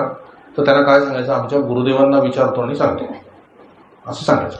पण ते म्हणले नामस्मरण करा, रामायण वाचा, भागवत वाचा, रोज सत्संग करा, हे सगळं ताबडतोब ऐकायचं. काय ऐकायचं लक्षात घ्या. मीपणाला सोडून जे सांगितलेलं आहे ते सगळं ऐकायचं आणि मीपणाला धरून जे सांगितलेलं असेल तिथे फक्त नमस्कार करायचा, त्यांचा अपमान करायचा नाही. कारण साधू संतांच्या अपमानाचं फळ फार भयंकर असतं, फार भयंकर असतं. जन्मजन्मी आपण रवरव नरकामध्ये पडून जातो. कधी या देही या डोळा भोगावे लागतात आपल्याला फळं. आपल्याला कळत नाही, आपल्या प्रपंचात दुःखाचं कारण ते असतं. कारण आपण साधू संतांचा नकळत जरी अपमान केला तरी सुद्धा आपल्याला त्रास होतो. म्हणून काय करावं, फार सावध राहावं. साधू संतांना शरण जावं, त्यांना नमस्कार करावा. मीपणा विरहित म्हणून त्यांनी जे काही सगळे साधन सांगितलेलं आहे ते सगळं करावं. त्यांनी स्वतःबद्दलची सेवा जर करायला सांगितली ती आपल्याला यथायोग्य करता येणं विवेक बुद्धीला शक्य असेल तरच ती करावी. नाही तर फक्त अगदी प्रेमाने नमस्कार करावा आणि एवढं आम्हाला जमत नाहीये, आम्ही प्रयत्न करतो असं म्हणावं आणि तिथून निघून जावं. म्हणजे अपराध होणार नाही आणि आपले संरक्षण होईल. आपण काय करतो, आहारीत जातो. सगळं इतके आहारी जातो की खरे साधू असतात ते तुमचा उद्धार करतात, पण जे गडबड असतात ते तुमचं सगळं धन बिन सगळं काढून घेतात, ठणठण करून तुम्हाला परत पाठवतात. म्हणून खरे संत ओळखता आले पाहिजेत. आणि जर ओळखता आले नाही तर सोपा उपाय, नमस्कार करावा, सत्संग चार चौघामध्ये करावा, ते ऐकावं, त्यांनी सांगितलेली साधना करावी. That's it. बाकी काही करायला जाऊ नये.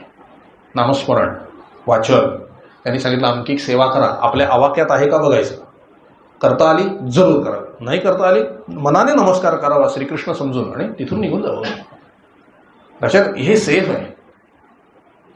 आणि जर रिस्क घ्यायची असेल की आम्हाला या साधूची सेवा करायचीच आहे, काय सांगेल ते, श्रीकृष्णा जबाबदारी तुझी आहे, मग सगळी जबाबदारी त्याची होते. आणि एवढं कृपेचं फळ मिळतं की तुमच्या या सेवेच्या कृपेने तो जर खरा साधू असेल तर तुम्हाला भगवंताची भेट घडेल, आणि जर खोटा साधू असेल तर तो खरा साधू होईल आणि त्याच्यातर्फे तुम्हाला फळ मिळेल.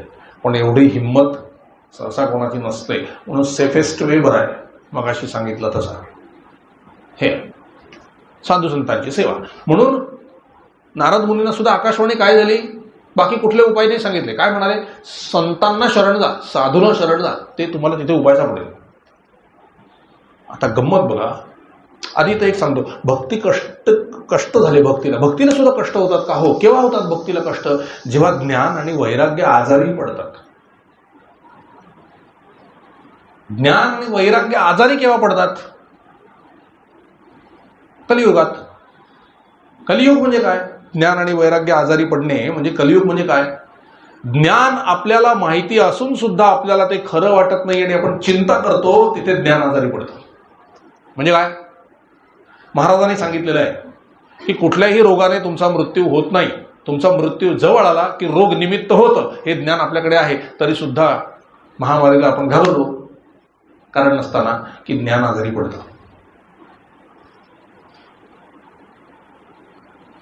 हा एवढी भागवत ऐकल्यानंतर हे ज्ञान आपल्याकडे आहे की आपण शरीर नाही आहोत, आपण आत्मा आहोत. हे शरीर आज न उद्या पडणार आहे हे माहीत असून सुद्धा ज्या वेळेला आपल्याला भीती वाटते, हे शरीर सुटू नये असं वाटतं, तेव्हा ज्ञान आजारी पडतं.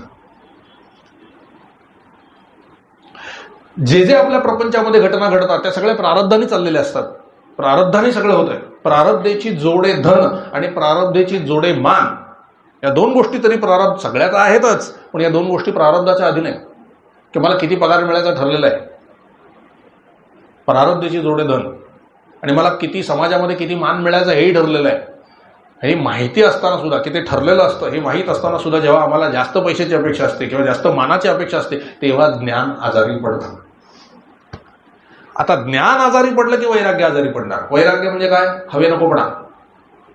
असलं तरी श्रीराम नसलं तरी श्रीराम याला म्हणायचं वैराग्य. जेव्हा ज्ञानच तुमचं खिळखिळ होतं की सगळं काही प्रारब्धाने होणार आहे ज्ञान असून सुद्धा त्याचा तुम्ही उपयोग करत नाही तेव्हा तुमच्यामध्ये हाव निर्माण होते. असं पण पाहिजे तसं पण पाहिजे मनासारखं झालं पाहिजे हट्ट वाढतो आग्रह वाढतो हे वैराग्य. त्यावेळेला वैराग्य आजारी पडतं आणि जेव्हा ज्ञान आणि वैराग्य आजारी पडतं तेव्हा भक्तीला कष्ट होतात. म्हणजे तुमची भक्ती खाली होते घसरते. भक्तीला कमीपणा आणणाऱ्या या गोष्टी आहेत.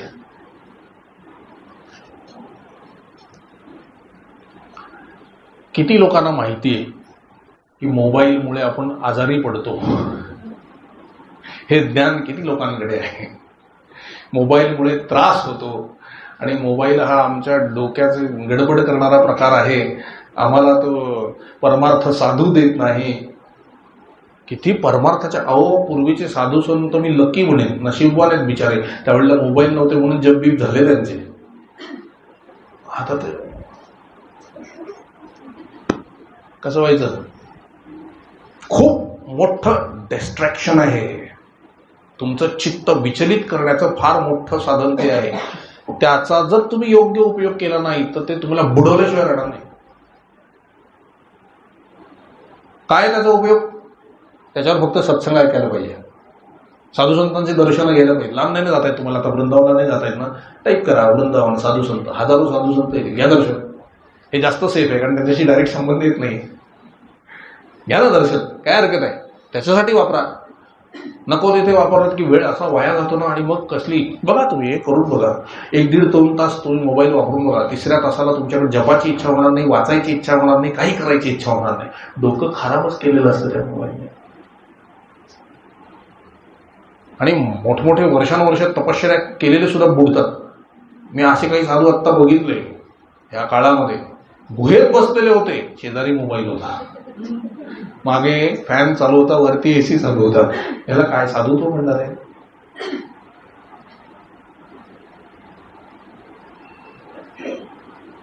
साधू 6 विकारांवर ताबा ठेवून त्याचं भगवंताकडे लक्ष आहे तो साधू. चला विकार आपल्या ताब्यात नाही आहेत आपल्या ताब्यात विकार.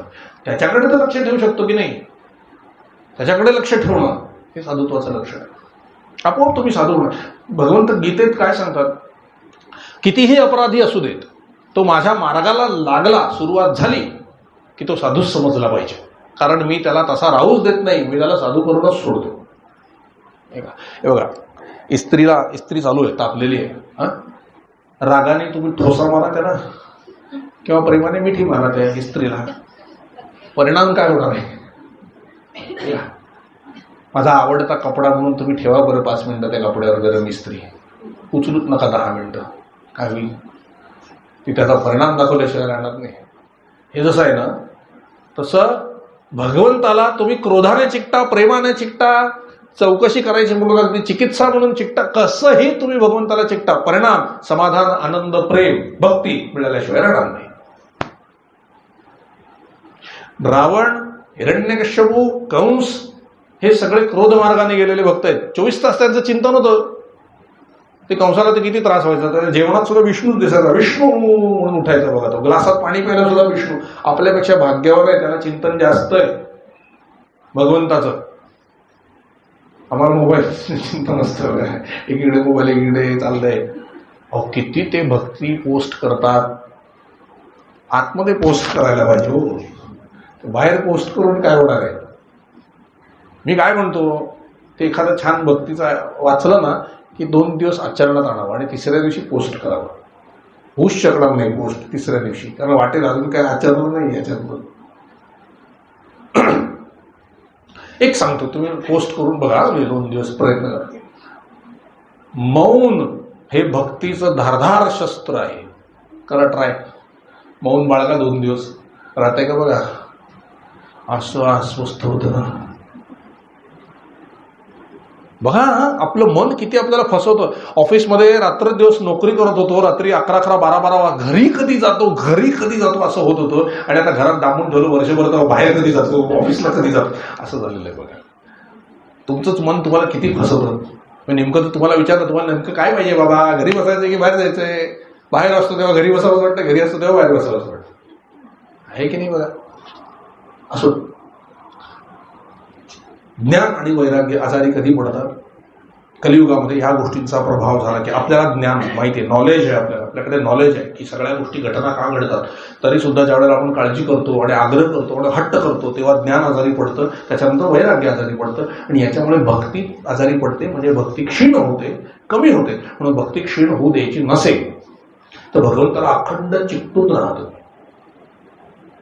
आता याच्यावर प्रश्न असा येतो की मग ज्ञान आणि वैराग्य वगैरे काही नसेल तर काही भक्ती केल्याने फायदा होत नाही का? होतो. याचं उत्तर पुढे आहे. तेव्हा जेव्हा भक्तीने प्रश्न विचारला की ज्ञान आणि वैराग्य असे वृद्धत्वाला पडलेले आहे, तू मीच एकटी तरुण झाली आहे, तेव्हा नारद काय म्हणाले, भक्ती तू स्वतंत्र आहेस. वृंदावनामध्ये असे भक्त आहेत की त्यांना ज्ञानाची आणि वैराग्याची गरजच नाही,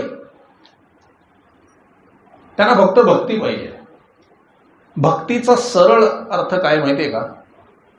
अटॅचमेंट, चिकटणे, टू बी अटॅच्ड. पती भक्ती, पत्नी भक्ती, हे सगळं दुःखाला कारण आहे. भगवंताची भक्ती आनंदाला कारण. पतिभक्ती असू नये असं नाही. आता बघा, ते सांगतात नवऱ्याला देव मानलं पाहिजे, नवरा देव आहे, नवरा देव आहे ना. याचं मर्म काय माहितीये का? ते माहितीये ना, 7 जण उभे असतात, एकाला कानात काहीतरी सांगितलं की 7व्यापर्यंत वेगळीच बातमी पोचते. तसं नवरा देव आहे ही 7व्यापर्यंत पोचलेली बातमी आहे. पहिल्याला सांगितलेलं वेगळंच आहे.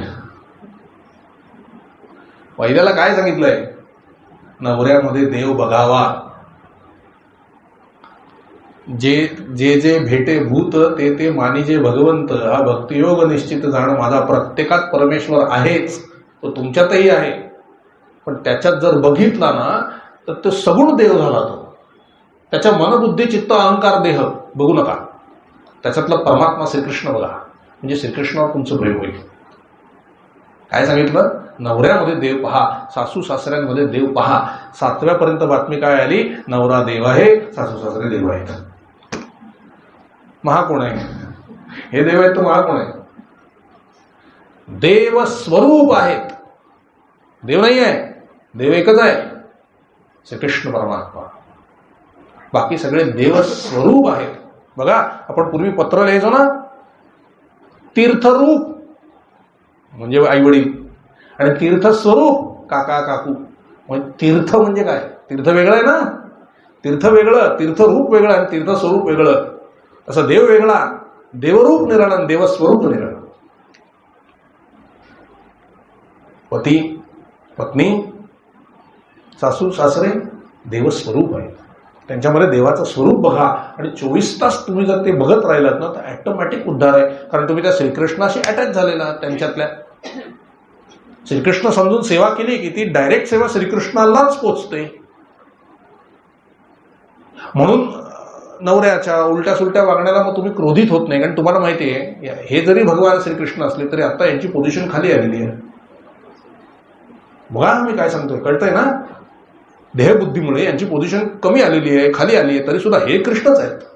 तुमच्या अशा थॉट्सने, अशा विचाराने तो सुद्धा हील होतो, नवरा सुद्धा हील होतो. त्याला वेगळं, कारण आत्मा सगळीकडे एकच आहे. याचा लॉजिक मी तुम्हाला दुसऱ्या स्कंदात सांगणार आहे. आत्मा सगळीकडे एकच आहे, त्यामुळे तुम्ही जे कराल तेच समोरचा करतो. तुम्ही समोरच्याला रामराम म्हटलं तर तोही रामरामच म्हणणार आहे. तुम्ही तोंड फिरवलं तर तोही तोंड फिरवेल. कॉपी करत असतात सगळे, एकच आहे. तुम्ही एकच आहात, सगळे एकच आहात. तुम्ही जे वागाल तेच समोरचा वागतोय. तुम्ही म्हणाल रोज आम्ही एखाद्याशी गोड बोलतो, मग तो आमच्याशी बोलत नाही. बोलत राहा, गोड बोलत राहा. त्याचं जेव्हा ते खाली होईल ना, एम्प्टी होईल ना ते, तेव्हा तो तुमच्यासारखाच वागायला लागेल.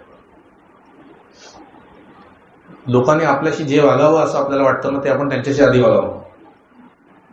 कितीही क्रोधात मनुष्य असू देत, जाऊन साष्टांग दंडवत घाला, व आशीर्वादच देईल. करून बघा, मी हे करूनच सांगतोय. किती पण क्रोधाने पेटलेला असू दे. बघा ना, भगवान नरसिंह ज्या वेळेला रागात होते, त्यांना क्रोध शांत करायला सांगितला. प्रत्यक्ष बायकोला, लक्ष्मी मातेला जमलं नाही हो. देवादिदेव महादेव सुद्धा जवळ गेले, जमलं नाही. 7व्या स्कंदात कथा येणार आहे तेव्हा सांगेन मी. सगळे घाबरत होते भगवंताच्या जवळ झाले की यांना शांत कसं करायचं, शांत कसं करायचं. प्रल्हादाला सांगितलं, बाबा रे तुझ्यासाठी अवतार झालाय, तूच काय ते कर. त्याने काय केलं, तर शांतबा वगैरे काही सांगायला गेलं नाही, साष्टांग दंडवत घातलं. हे कोण आडवं पडलं म्हणून रागाने जेव्हा भगवान नरसिंहाने बघितलं, अरे माझा प्रल्हाद आहे, उचलून मांडीवर, सगळा क्रोध गेला, सगळा क्रोध गेला आणि जिभेने चाटू लागलं. क्रोध घालवायचा सोपा आहे, दंडवत. यांनी 2 कामं होतात, समोरचा शांत होतो आणि आपला अहंकार पडतो. त्याला पाडा, लोकांना पायात पाय घालून पाडण्यापेक्षा स्वतःच्या अहंकाराला पाडायचा प्रयत्न करा. जिथं झुकू नये असं वाटतं ना, तिथे मुद्दाम झुकावं, जबरदस्त. अहो लोकांना सॉरी म्हणायला सुद्धा केवढं जीवावर येतं, मी का म्हणा, केवढा तो लगेच ताट होतो बघा. म्हणा 10 वेळा, काही होत नाही, म्हणा पाया पडा 10 वेळा, काही होत नाहीये. हा अहंकार मारा स्वतःचा. अहंकारामुळे सगळे प्रश्न आहेत. अहंकार गेला की सगळं गेलं. अहंकार पाडण्याचा सोपा उपाय नमस्कार, म्हणून दंडवत, नमन. नमन भक्ती आहे बघा, वंदन भक्ती, सारखं वंदन. जे जे भेटे भूत ते मानी जे भगवंत, हा भक्ती योग निश्चित. सगळ्यांमध्ये भगवंत पहा. म्हणून ते काय म्हणाले, ज्ञान आणि वैराग्याची वृंदावनात गरज नाही, भक्तीच पाहिजे तिथे. तिथे फक्त भक्ती पाहिजे. म्हणून ज्ञान आणि वैराग्य आपल्याकडे नसलं तरी चालतं, कलियुगामध्ये ते सापडणार नाही कोणाकडेच. पण भक्ती मात्र सापडू शकते आणि भक्तीने आपलं काम निश्चित होऊ शकतं, निश्चित होऊ शकतं. गोपिकांनी काय केलं महाराज, सगळीकडे कृष्णच पाहिले ना. नवऱ्यामध्ये पण कृष्ण पाहिला, सासू सासऱ्यांमध्ये पण कृष्ण पाहिला. समोर कृष्ण तर होताच समोर, म्हणजे आत्मस्वरूप. आत्मस्वरूप, त्या आत्मस्वरूपामध्ये 24 तास त्या रममाण होत्या ना. किती सुंदर संसार झाले त्यांचे. नवरा कधी ओरडला नाही. कुठेही भागवतामध्ये असं नाहीये की ह्या कृष्णाबरोबर क्रीडा करायला गेलं तर नवरा रागवलाय. कधीही कुठे असं नाही, सासू सासरे रागवले नाही, असं कुठेच नाहीये. काय आहे, वेळ नाही ना, तिकडे जातो, बाकीचं मी बघून घेतो. कारण आत्मस्वरूप श्रीकृष्णच आहे ना, सगळ्यांचं स्वरूप श्रीकृष्णच आहे ना. हा हे गंमत नाही, हे प्रॅक्टिकल तुम्ही करून बघा. अगदी आज घरी गेल्यानंतर मनातून फक्त म्हणायचं की हा समोरचा श्रीकृष्णच आहे आणि हा काय लीला करतोय बघा. कृष्णा अरे काय तुझी लीला चालली, म्हणून अगदी मनाने नमस्कार करा बघा. पुढल्या 5 मिनिटात नाही समोरच्याचं बिहेवियर बदललं तर बघा 100% बदलणार. तुमच्या मनाने फक्त खात्री व्हायला पाहिजे की हा कृष्ण आहे. हा मुलगा जरी झाला, मुलगी जरी झाली, नवरा जरी झाला, सासू जरी, कृष्ण आहे. आता सासू शिव्या देते आपल्याला, समजा भरपूर शिव्या देते. काय म्हणाल, अरे कृष्णा किती शिव्या देतोस, अरे मला नाही जमणार रे बाबा, मी नाही तुझ्याशी भांडू शकत, अशी लीला माझ्याबरोबर करू नको, असं म्हणून अगदी मनाने नमस्कार करा. हे तोंडावर बोलायला जाऊ नका, हे मनात म्हणायचं. हे मनात म्हणायचं, कारण मनात म्हटलेलं त्यांच्यातल्या कृष्णाला कळणार आहे. त्या व्यक्तीला कळेल की नाही माहिती नाही, पण त्यांच्यातल्या कृष्णाला कळणार आहे आणि तो ऑपरेट करतोय. त्यामुळे ती व्यक्ती आपोआप गार होते. करून बघा, हे मी सगळे प्रयोग करूनच सांगतो तुम्हाला. हे करून बघा, हळूहळू हळूहळू बदलेल. म्हणूनच हे सांगितलंय ना, जे जे भेटे भूत ते मानी जे भगवंता, भक्तियोग निश्चित जाण माझा. कारण भक्तच आहे, कारण रामच आहे, कृष्णच आहे, सगळं काही तेच आहे. सिया राममय नाही का, सगळं जग आहे म्हणाले तुलसीदास. सब जग जाने करव प्रणाम जोरी जग पाणी. सगळीकडे भगवंत भरलाय, सगळीकडे भगवंत भरलाय. म्हणून नारद मुनी काय म्हणाले, भक्ती इथे ज्ञान आणि वैराग्याची, वृंदावनामध्ये ज्ञान आणि वैराग्याची अपेक्षा नाहीये. कारण वृंदावनामध्ये कोणालाही ज्ञान नको, कोणालाही वैराग्य नको. वैराग्य का नको, कृष्णावर प्रेम पाहिजे म्हणून. आता ज्याचा कृष्णावर प्रेम आहे तो वैरागीच आहे, कारण कृष्णावर आहे म्हणजे बाकी ठिकाणी नाही, आणि सगळीकडे तोच भरलाय. ज्ञानाची गरज नाही वृंदावनामध्ये गोपिकांना. का नाही, कारण हाच परमात्मा आहे हे त्यांना माहिती आहे ना. हेच सगळ्यात मोठं ज्ञान आहे. आणि ज्ञानाचे आणि वैराग्याचे काय, म्हणून त्या घट्ट चिकटल्या बघा कृष्णाला. आपण चिकटत नाही ना, हा प्रश्न आहे. 24 तास किती चिकटावं, किती चिकटावं. डोक्यावर घेऊन चालले दही आणि म्हणतात गोविंद घ्या, तुम्ही गोपाळ घ्या. काय आहे डोक्यावर पत्ता नाही. गोविंद घ्या कोणी गोपाळ घ्या, इतके ते त्या चिंतनामध्ये बुडलेले असतात 24 तास. ही भक्ती आहे. राधाला विचार, अगं राधा तू हे काय करतेस, ते काय म्हणते, कोण राधा, तू, मी ते कृष्ण आहे. काय उत्तर आहे तिचं, मी कृष्ण आहे. इतकं आकंठ बुडावं लागतं महाराज, तेव्हा भक्ती होते. म्हणजे काय? स्वतःचं पूर्ण विस्मरण आणि भगवंताचं अखंड स्मरण, तेव्हा भक्ती होते. आणि तो प्रेम रस महाराज वेगळा असतो. तुमच्या पाहण्यात, तुमच्या बोलण्यात असा रस येत असतो भगवंताच्या भक्तीचा, की तुम्ही तर आनंदात असता, डोलतच असता. समोरचा तुमच्या ओरामध्ये आला ना की तोही तसाच होऊन जातो. प्रेममय, आतून बाहेरून प्रेम, कृष्ण कृष्ण कृष्ण कृष्ण कृष्ण कृष्ण. हे सगळ्या भक्तांचं मर्म काय? ते कृष्णाचं चिंतन करता करता कृष्ण स्वरूप होऊन गेले. म्हणून तिथे ज्ञान आणि वैराग्याची गरज नाही. तेव्हा ते म्हणाले भक्ती मातेला की तू थांब, मी तुझ्या मुलांना तरुण करण्याचा उपाय करतो. कारण तू वृद्धावस्थेतून तरुण अवस्थेमध्ये आली आहेस, कारण तू भक्ती आहेस, तू चिरंजीव आहेस. आता तुझ्या मुलांचा उपाय मला संतांना विचारावा लागेल. म्हणून नारद मुनी तिथून निघाले आणि निरनिराळ्या ठिकाणी बद्रिकाश्रमाला गेले, आणखी कुठे गेले, अशा खूप तीर्थक्षेत्राला साधू संतांना शोधत फिरले की यांचा उपाय काय, ज्ञान आणि वैराग्याचा उपाय काय, ज्ञान आणि वैराग्याला जागवण्याचा उपाय काय. कोणीही त्यांना सांगितलं नाही. अनेक साधू संतांनी त्यांना पाहिलं, पण ती साधू संत काय म्हणले, हे तर देवर्षी आहेत, देवांचे ऋषी आहेत, आम्ही काय यांना उपाय सांगणार. असं म्हणून नमस्कार करून काही जण बाजूला झाले. काही जण काय म्हणले, हे आपली परीक्षा तर करत नाही, कारण सगळं ज्ञान यांना आहे आणि आपल्याला विचारतायत ज्ञान आणि भक्तीचं, ज्ञान आणि वैराग्याचा उपाय, हेच एवढे ज्ञानी आहेत, कदाचित आपलं ज्ञान तपासत तर नाही आहे, कुठं चुकलं तर. म्हणून त्यांनी नमस्कार करायला पुढे. कोणीच काही सांगेना. आता कोणीच काही सांगेना तेव्हा त्यांच्या मनात काय आलं की आता साधू संतांना शरण जाऊन पण उपाय होत नाहीये. मग आता साधू संतांना शरण जाऊन साधू संतांकडून उपदेश प्राप्त होण्याकरता काय करावं लागेल? तप करावं लागेल. जर साधू संतांचं दर्शन पाहिजे असेल आणि साधू संतांच्याकडून उपदेश पाहिजे असेल तर आधी तप करावं लागतं. म्हणून त्या तपाचा संकल्प त्यांनी केला, नारद महर्षींनी, की मी आता तपाचा संकल्प करतो. आणि असा संकल्प केल्याबरोबर कलियुगाचं महात्म्य असं आहे की संकल्प केल्या केल्या फळ मिळतं. उरलेलं तप तुम्ही नंतर पूर्ण करा, लोन सारखं येते. आधी वस्तू घ्या, नंतर फेडत बसा. तसं आधी संकल्प करा, ताबडतोब फळ हातात घ्या, नंतर फेडत बसा. तसं तरी तप करायचा संकल्प केल्याबरोबर कोटी सूर्याचं प्रचंड तेज असलेले 4 लहान लहान बालक त्या ठिकाणी प्रगट झाले, ज्यांना दाढी मिशा होत्या पांढऱ्या. 4-4 वर्षाच्या बालका एवढे होते. ते आले आणि नारदाने त्यांना ओळखलं आणि साष्टांग दंडवत घातलं. सनक, सनंदन, सनातन आणि सनत कुमार नावाचे ते 4 ऋषी होते. आद्य ऋषीचे भगवंताचे अवतार आहेत. सनकादी ऋषी ज्याला म्हणतात, त्यांना नमस्कार केला आणि नारदाने विनंती केली, साधू संतांना साष्टांग दंडवतच घालायचं असतं महाराज, आपल्यासारख्याने भजन होत नाही. भजन हे संतांच्या कृपेने चाललेलं असतं. एक लक्षात घ्या, ज्या काही साधना आपण करतो ना, नामस्मरण असू दे किंवा काय, या साधनामुळे आपल्याला भगवंताची प्राप्ती नाही होत. नामस्मरणाने होते पण बाकी साधनाने होत नाही. पण ही सगळी साधना, अगदी नामसाधन सुद्धा कशाला करायचं असतं?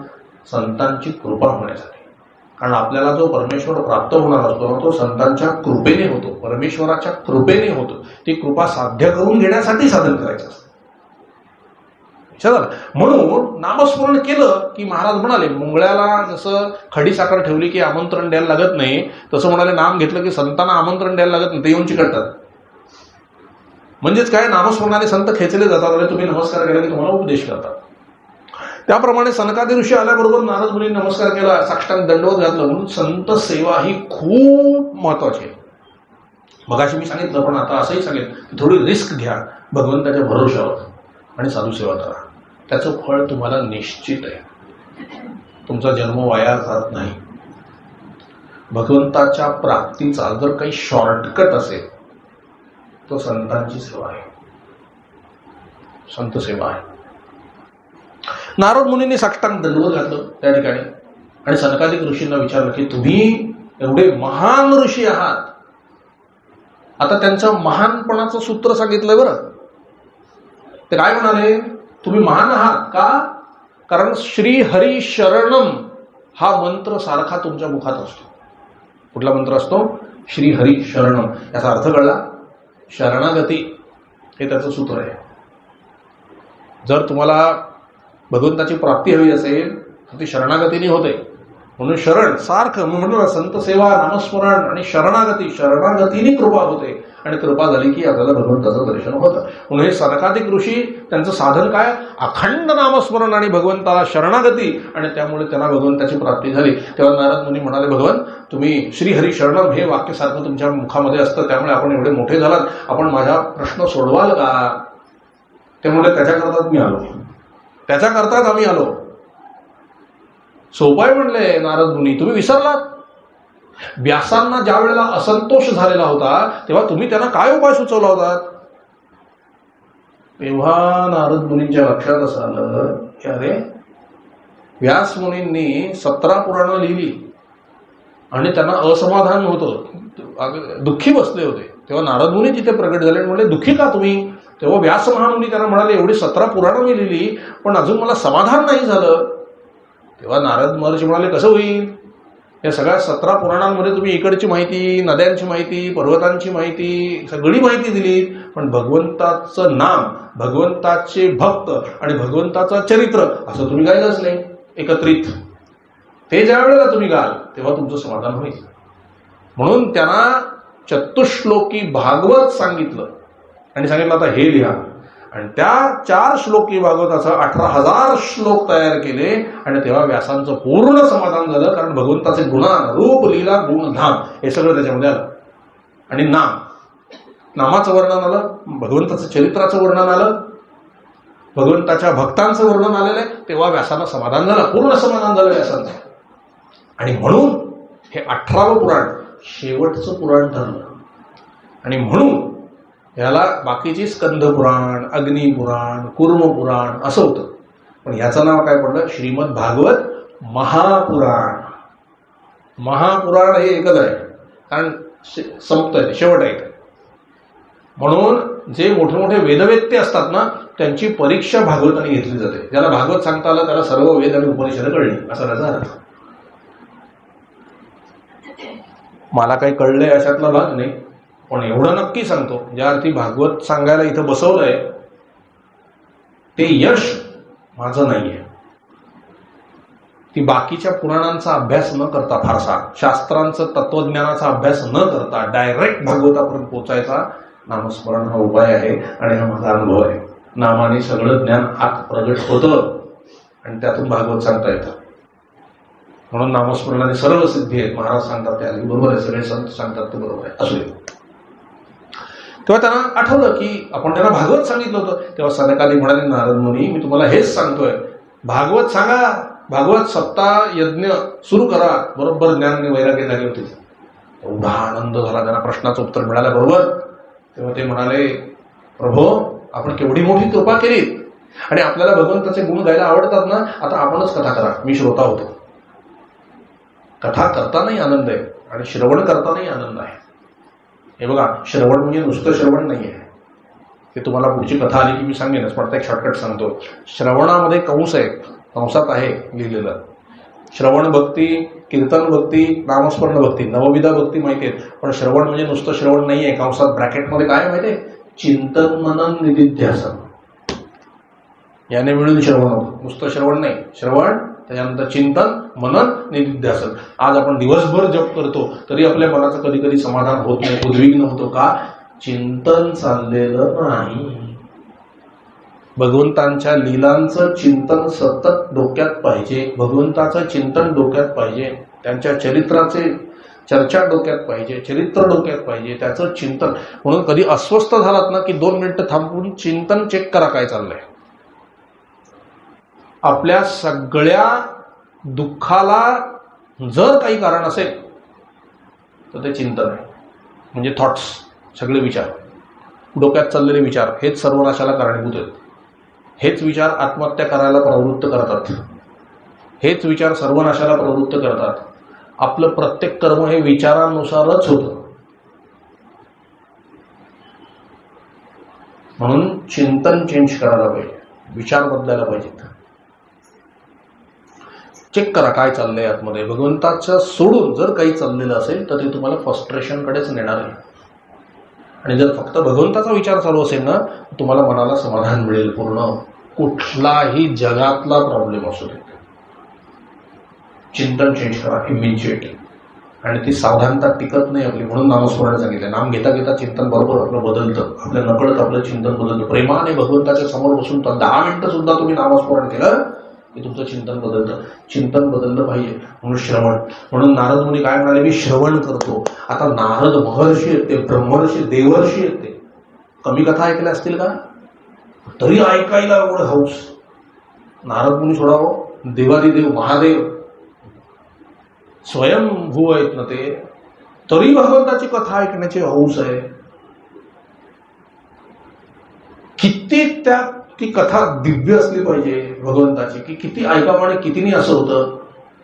आपण दुर्भागी भागवत ना माहिती आहे, त्यात काय ऐकायचं, बसा मग प्रपंचिक चर्चा करीत. फरक आहे. मग आपल्याला वाटतं बघा, तुम्ही जे माणसं 20-20, 25-25 वर्ष 10-10 वर्ष सत्संगात आहेत ना, त्या माणसांकडे जाऊन बघा तुम्ही, ते दुसरं बोलूच शकत नाही तुमच्याशी प्रापंचिक गोष्ट. आज आमच्या सप्ताहात असं होतं, आज आमच्या सप्ताहात तसं झालं, आज महाराजजींनी हे सांगितलं, आज महाराजजींनी ते हे चालू असतं. आमच्या घरात काय चर्चा असते, शेजारचं काय म्हणलं, ओळखीतला काय म्हणलं, आज नोकरीवर अमकच झालं. बघा या बोलण्यात सुद्धा किती डलनेस आहे. आणि आज सत्संगात काय झालं, आज महाराजींनी एक उदाहरण असं मस्त सांगितलं, आज ही कथा झाली, आज प्रल्हादाची, ह्याच्यात सुद्धा उत्स्फूर्तपणा किती, व्हायब्रेशन्सच कळतात ना, व्हायब्रेशन्स कळतात ना आपल्या. म्हणून सतत सत्संगचा विचार असला पाहिजे. म्हणून नारद मुनी काय, अगदी त्याला माहिती आहे की कथा करू शकतो आपण, कारण ज्यांनी व्यासांना सांगितलंय भागवत, ते काय भागवत सांगू शकणार नाही का. पण ते काय म्हणले, सनकादिक मुनी, तुम्ही सांगा मी ऐकतो, श्रवण म्हणतो.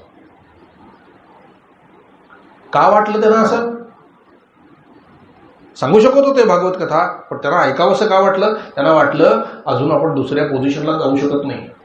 किती त्यांची विनम्रता आहे नारद महामुनींची, की अजून मी कीर्तन करतो खरा, पण अजून मी ह्या वेळेला कीर्तन नाही करणार, कारण ज्ञान आणि वैराग्याची अवस्था बघून मी इतका डिप्रेस झालो की भागवताने उद्धार होतो हे मला माहीत असून पण मी विसरलो. म्हणजे माझ्याच आत काही गेलं नाही, आणि माझीच पोझिशन खाली आली. बघा तुम्ही, रोज आपण देवाला नैवेद्य दाखवतो जेवणाआधी, कधी कधी जेवणाला इतकं चांगलं असताना पटकन 2-4 घास गेल्यावर आठवतं देवाला द्यायचं राहिलं. म्हणजे अजून आपण अधिकारी आहोत का. मग असं आग लागते मनामध्ये. एवढे वर्ष मी नियमाने भगवंताला ये रे भगवंता जेव म्हणतो, आणि आवडीचं आलं की मस्त 2 घास गेल्यानंतर लक्षात येते महाराज, ही तळमळ, अशा प्रकारची तळमळ नारदांना होती की उपाय माझ्याकडे असताना मी विसरलो, म्हणजे माझी पोझिशन किती खाली आली मनाने, मला का नाही आठवलं हे. म्हणून अजूनही मी श्रवणाचाच अधिकारी आहे. असं मोठं असून सुद्धा जो स्वतःला लहान करून घेतो ना, तोच देवर्षी होतो, तोच कीर्तन करण्याचा अधिकारी आहे. लक्षात ठेवा, तोच कीर्तन कर. लहान एक लक्षात घ्या, भक्ती म्हणजे विनम्रता आणि सतत हरणे, हरायला शिका. जो जिंकतो ना तो भक्तीने करू शकत. किती समजतंय बघा मी काय म्हणतो. जो सतत जिंकतो, जो यशस्वी होतो, तो भक्ती करू शकत नाही. जो पदोपदी हरतो तो भक्तीचा अधिकारी आहे. कारण हरणं म्हणजे अहंकार नाही, जिंकलं की तुमचा अहंकार वाढणार आहे. मनाप्रमाणे झालं की मी काहीही करू शकतो, फसलात. मनाच्या विरुद्ध घडलं की अरे अरे मी काही नाही करू शकत, जिंक. आता खऱ्या अर्थाने जिंकलात, कारण भगवंत आहे बरोबर. विचार घ्या. म्हणून जो पदोपदी हरतो ना तो भक्तीचा अधिकारी आहे. हरायला शिकलं पाहिजे. म्हणून नारद मुनी पटकन बघा काय म्हणले, मी श्रवणाचा अधिकारी. श्रवण लक्षात येतं तुमच्या काय असलं पाहिजे. म्हणून श्रवणाने परत परिपक्व होऊन पुन्हा कीर्तन. श्रवण आतमध्ये भरलं की कीर्तन. म्हणून ते म्हणले मी श्रवण करतो. आणि सनकादिक मुनींना सांगितलं तुम्ही बसा. ते भक्तीमध्ये इतके बुडलेले होते की सांगणं काय ना ऐकणं काय त्यांना एकच होतं. म्हणून ते म्हणले ठीक आहे आम्ही करतो, आम्हाला आनंदच आहे, भगवंताची कथा करायला आनंदच आहे. भगवंताची कथा करायला कुणाला अधिकार लागत नाही. तुम्ही प्रत्येक जण या ठिकाणी कथा करू शकता, हा तुमचा निजी अधिकार आहे, कारण ती भक्ती आहे. इतके भक्तीने भरून जा. कधी एखाद दिवशी आपण सगळे चर्चेला बसतो ना की तुम्ही मला कथा सांगा, मी ऐकेन. भक्ती आहे ती. असं नाही की इथे बसलेला मोठा व्यास मोठे आहेत, व्यासांच्या गादीवर आहे तोपर्यंत नमस्कार आहे, खाली आलो की तुमच्यासारखा भक्त आहे मी, मला तुमच्या तोंडूनही ऐकायला आवडेल. भक्ती आहे ना ते, त्यात प्रेम आहे ना. हे असं म्हणून ते तुकाराम महाराज काय म्हणाले, ते माझे सोयरे सज्जन सांगाती. कोण? पाय आठविती विठोबाचे, बाकीचे नाही. सोयरे कोणाला म्हटलं, सज्जन कोणाला म्हटलं, नातेवाईकांना म्हटलं नाही. सोयरे सज्जन कोण? जो सोय करतो तो पण नव्हे. सोयरे सज्जन कोण? जो माझ्या भक्तीची सोय करतो, जो भगवंताचे पाय आठवतो, तो माझा सोयरा सज्जन आहे. बाकीच्यांचं काय? येरा म्हणजे बाकीचे. येरा मानविधी पाळणापुरते, आता अंगाला लावून दिले म्हणून करायचं. देवाची ती भूते म्हणून या, त्याच्यात पण काय गोम आहे, ते सुद्धा देवाचं स्वरूप आहे म्हणून तेवढं पुरतं त्याला नमस्कार करणार देव समजून, बाकी जास्त चिकटणार नाही. चिकटणार कोणाला? जो भगवंताचे पाय आठवतात त्याला. सत्संग म्हणून सत्संगातली मंडळी जितकी आपलीपणाने करतात आपलं आणि वाटतात आपली ना, तितके नातेवाईक वाटत नाहीत. नातेवाईक ना आत कळलं, आतमध्ये फक्त भगवंत आणि त्याचे भक्त बसलेले असतात. म्हणून ते माझे सोयरे सज्जन सांगाती, पाय आठविती विठोबाचे. म्हणून सनकादी ऋषींनी त्या ठिकाणी भागवत सांगायला घेतलं. हरिद्वारला आनंद नावाचा घाट आहे, सुंदर रसरशीत वाळू पसरलेली आहे, मस्त समुद्रा त्या नदीच्या काठी. आणि त्या ठिकाणी कथेला सुंदर सुरुवात झाली. पहा, सनकादिक ऋषी बसले मंचावरती, उंच असं सिंहासन केलं, त्याच्यावरती बसले. समोर नारद महामुनी महर्षी श्रोता म्हणून बसले. आणि नुसती उडत उडत बातमी गेली की भागवत होतंय.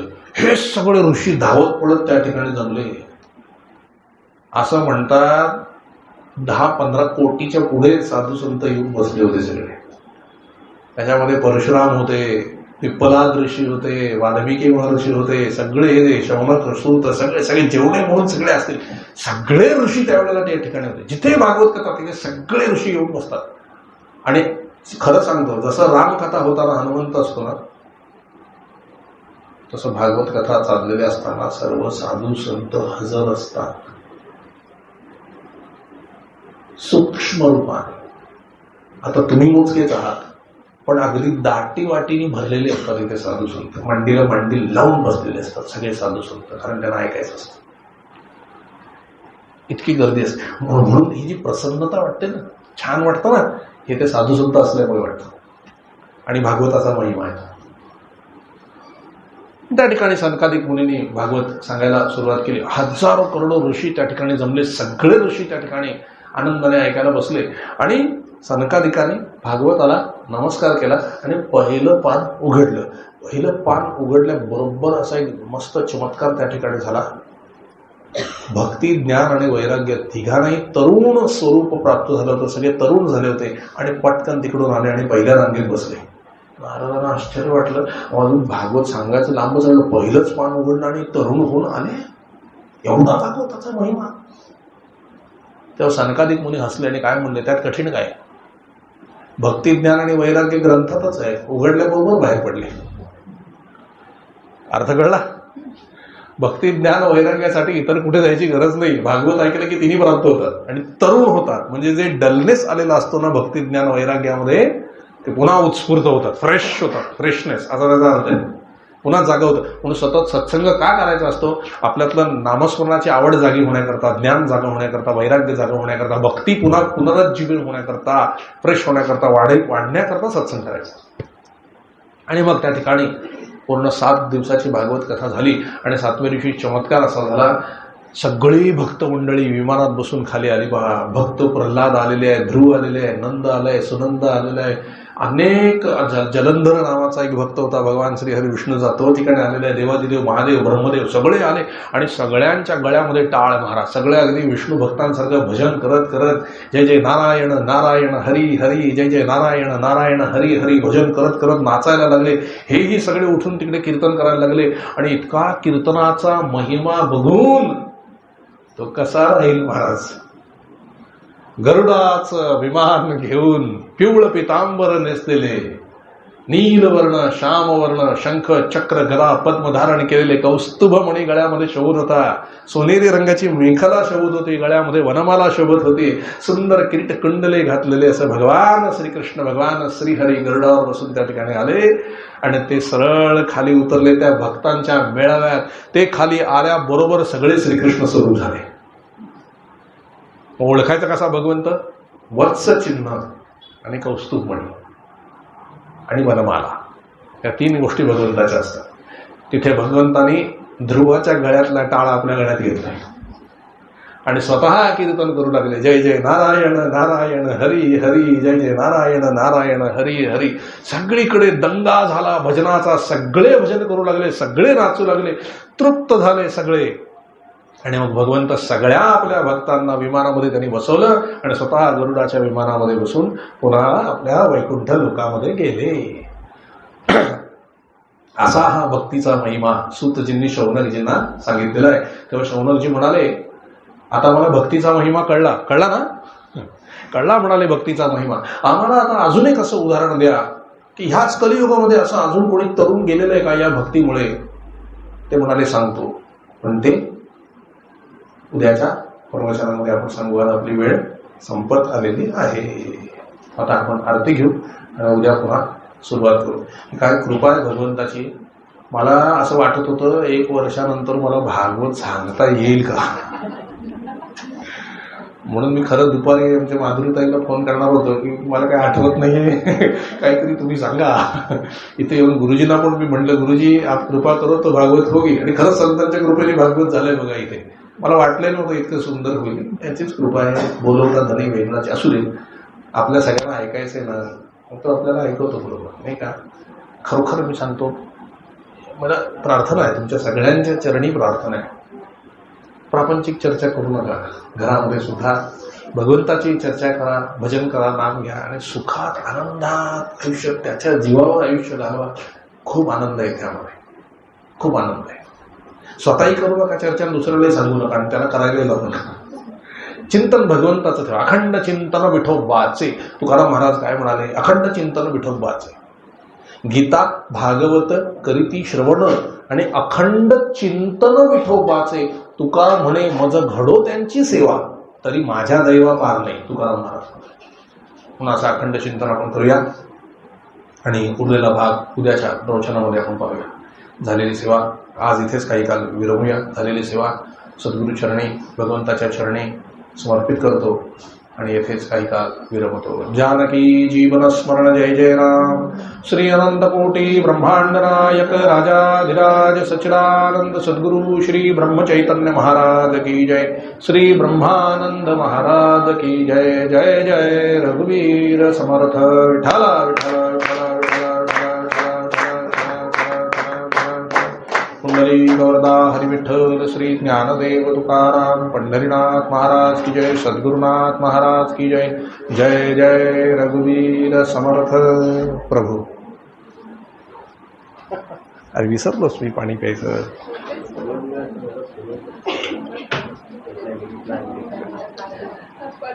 ते काय झालं, युट्यूबवर 20-20 मिनिटाची प्रवचनं होती. मला वाटलं तर मला 2 तास बोलताच यायचं नाही.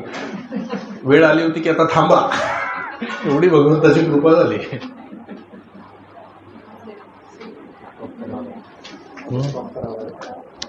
हा श्रीराम. स्टॉप करायला गेले नाही का? आरती होऊन जाऊ दे ना, आरती होऊन जाऊ दे, मग आपण स्टॉप करूया. बिचाऱ्यांना आरती म्हणून ऐकायला मिळेल सगळ्यांना भक्तांना. बाहेर बसलेले आहेत त्यांना ऑडिओ आहे ते युट्यूबवर टाकू आपण ऑडिओ.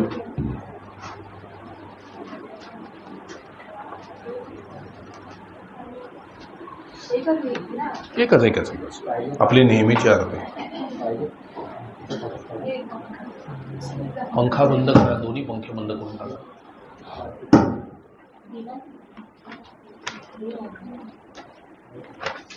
श्रीराम जय राम जय जय राम. आमंत्रण करा सगळ्यांना, सांगा भागवत आहे, येऊ दे सगळ्यांना ऐकायला.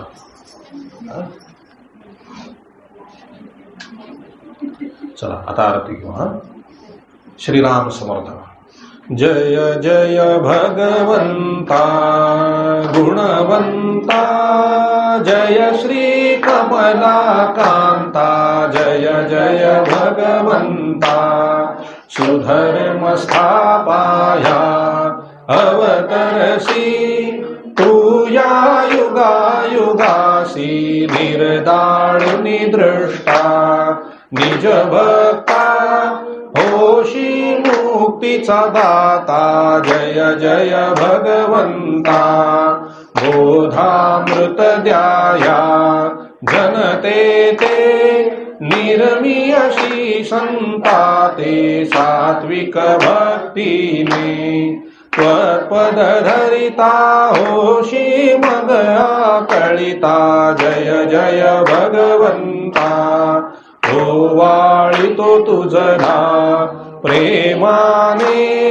श्रद्धायुक्त मनाने भक्ता कल्पतरू तू वसता मग मनी कसली चिंता जय जय भगवंता क्षीरसागर वासी प्रभु असशी लक्ष्मी उभी चरणाशी अनंत नामानी निज भक्ता लाविसी रूप अनंता जय जय भगवंता गुणवंता जय श्री कमलाकांता जय जय भगवंता गोपाल कृष्ण महाराज की जय सद्गुरुनाथ महाराज की जय जय जय रघुवीर समर्थ राधे राधे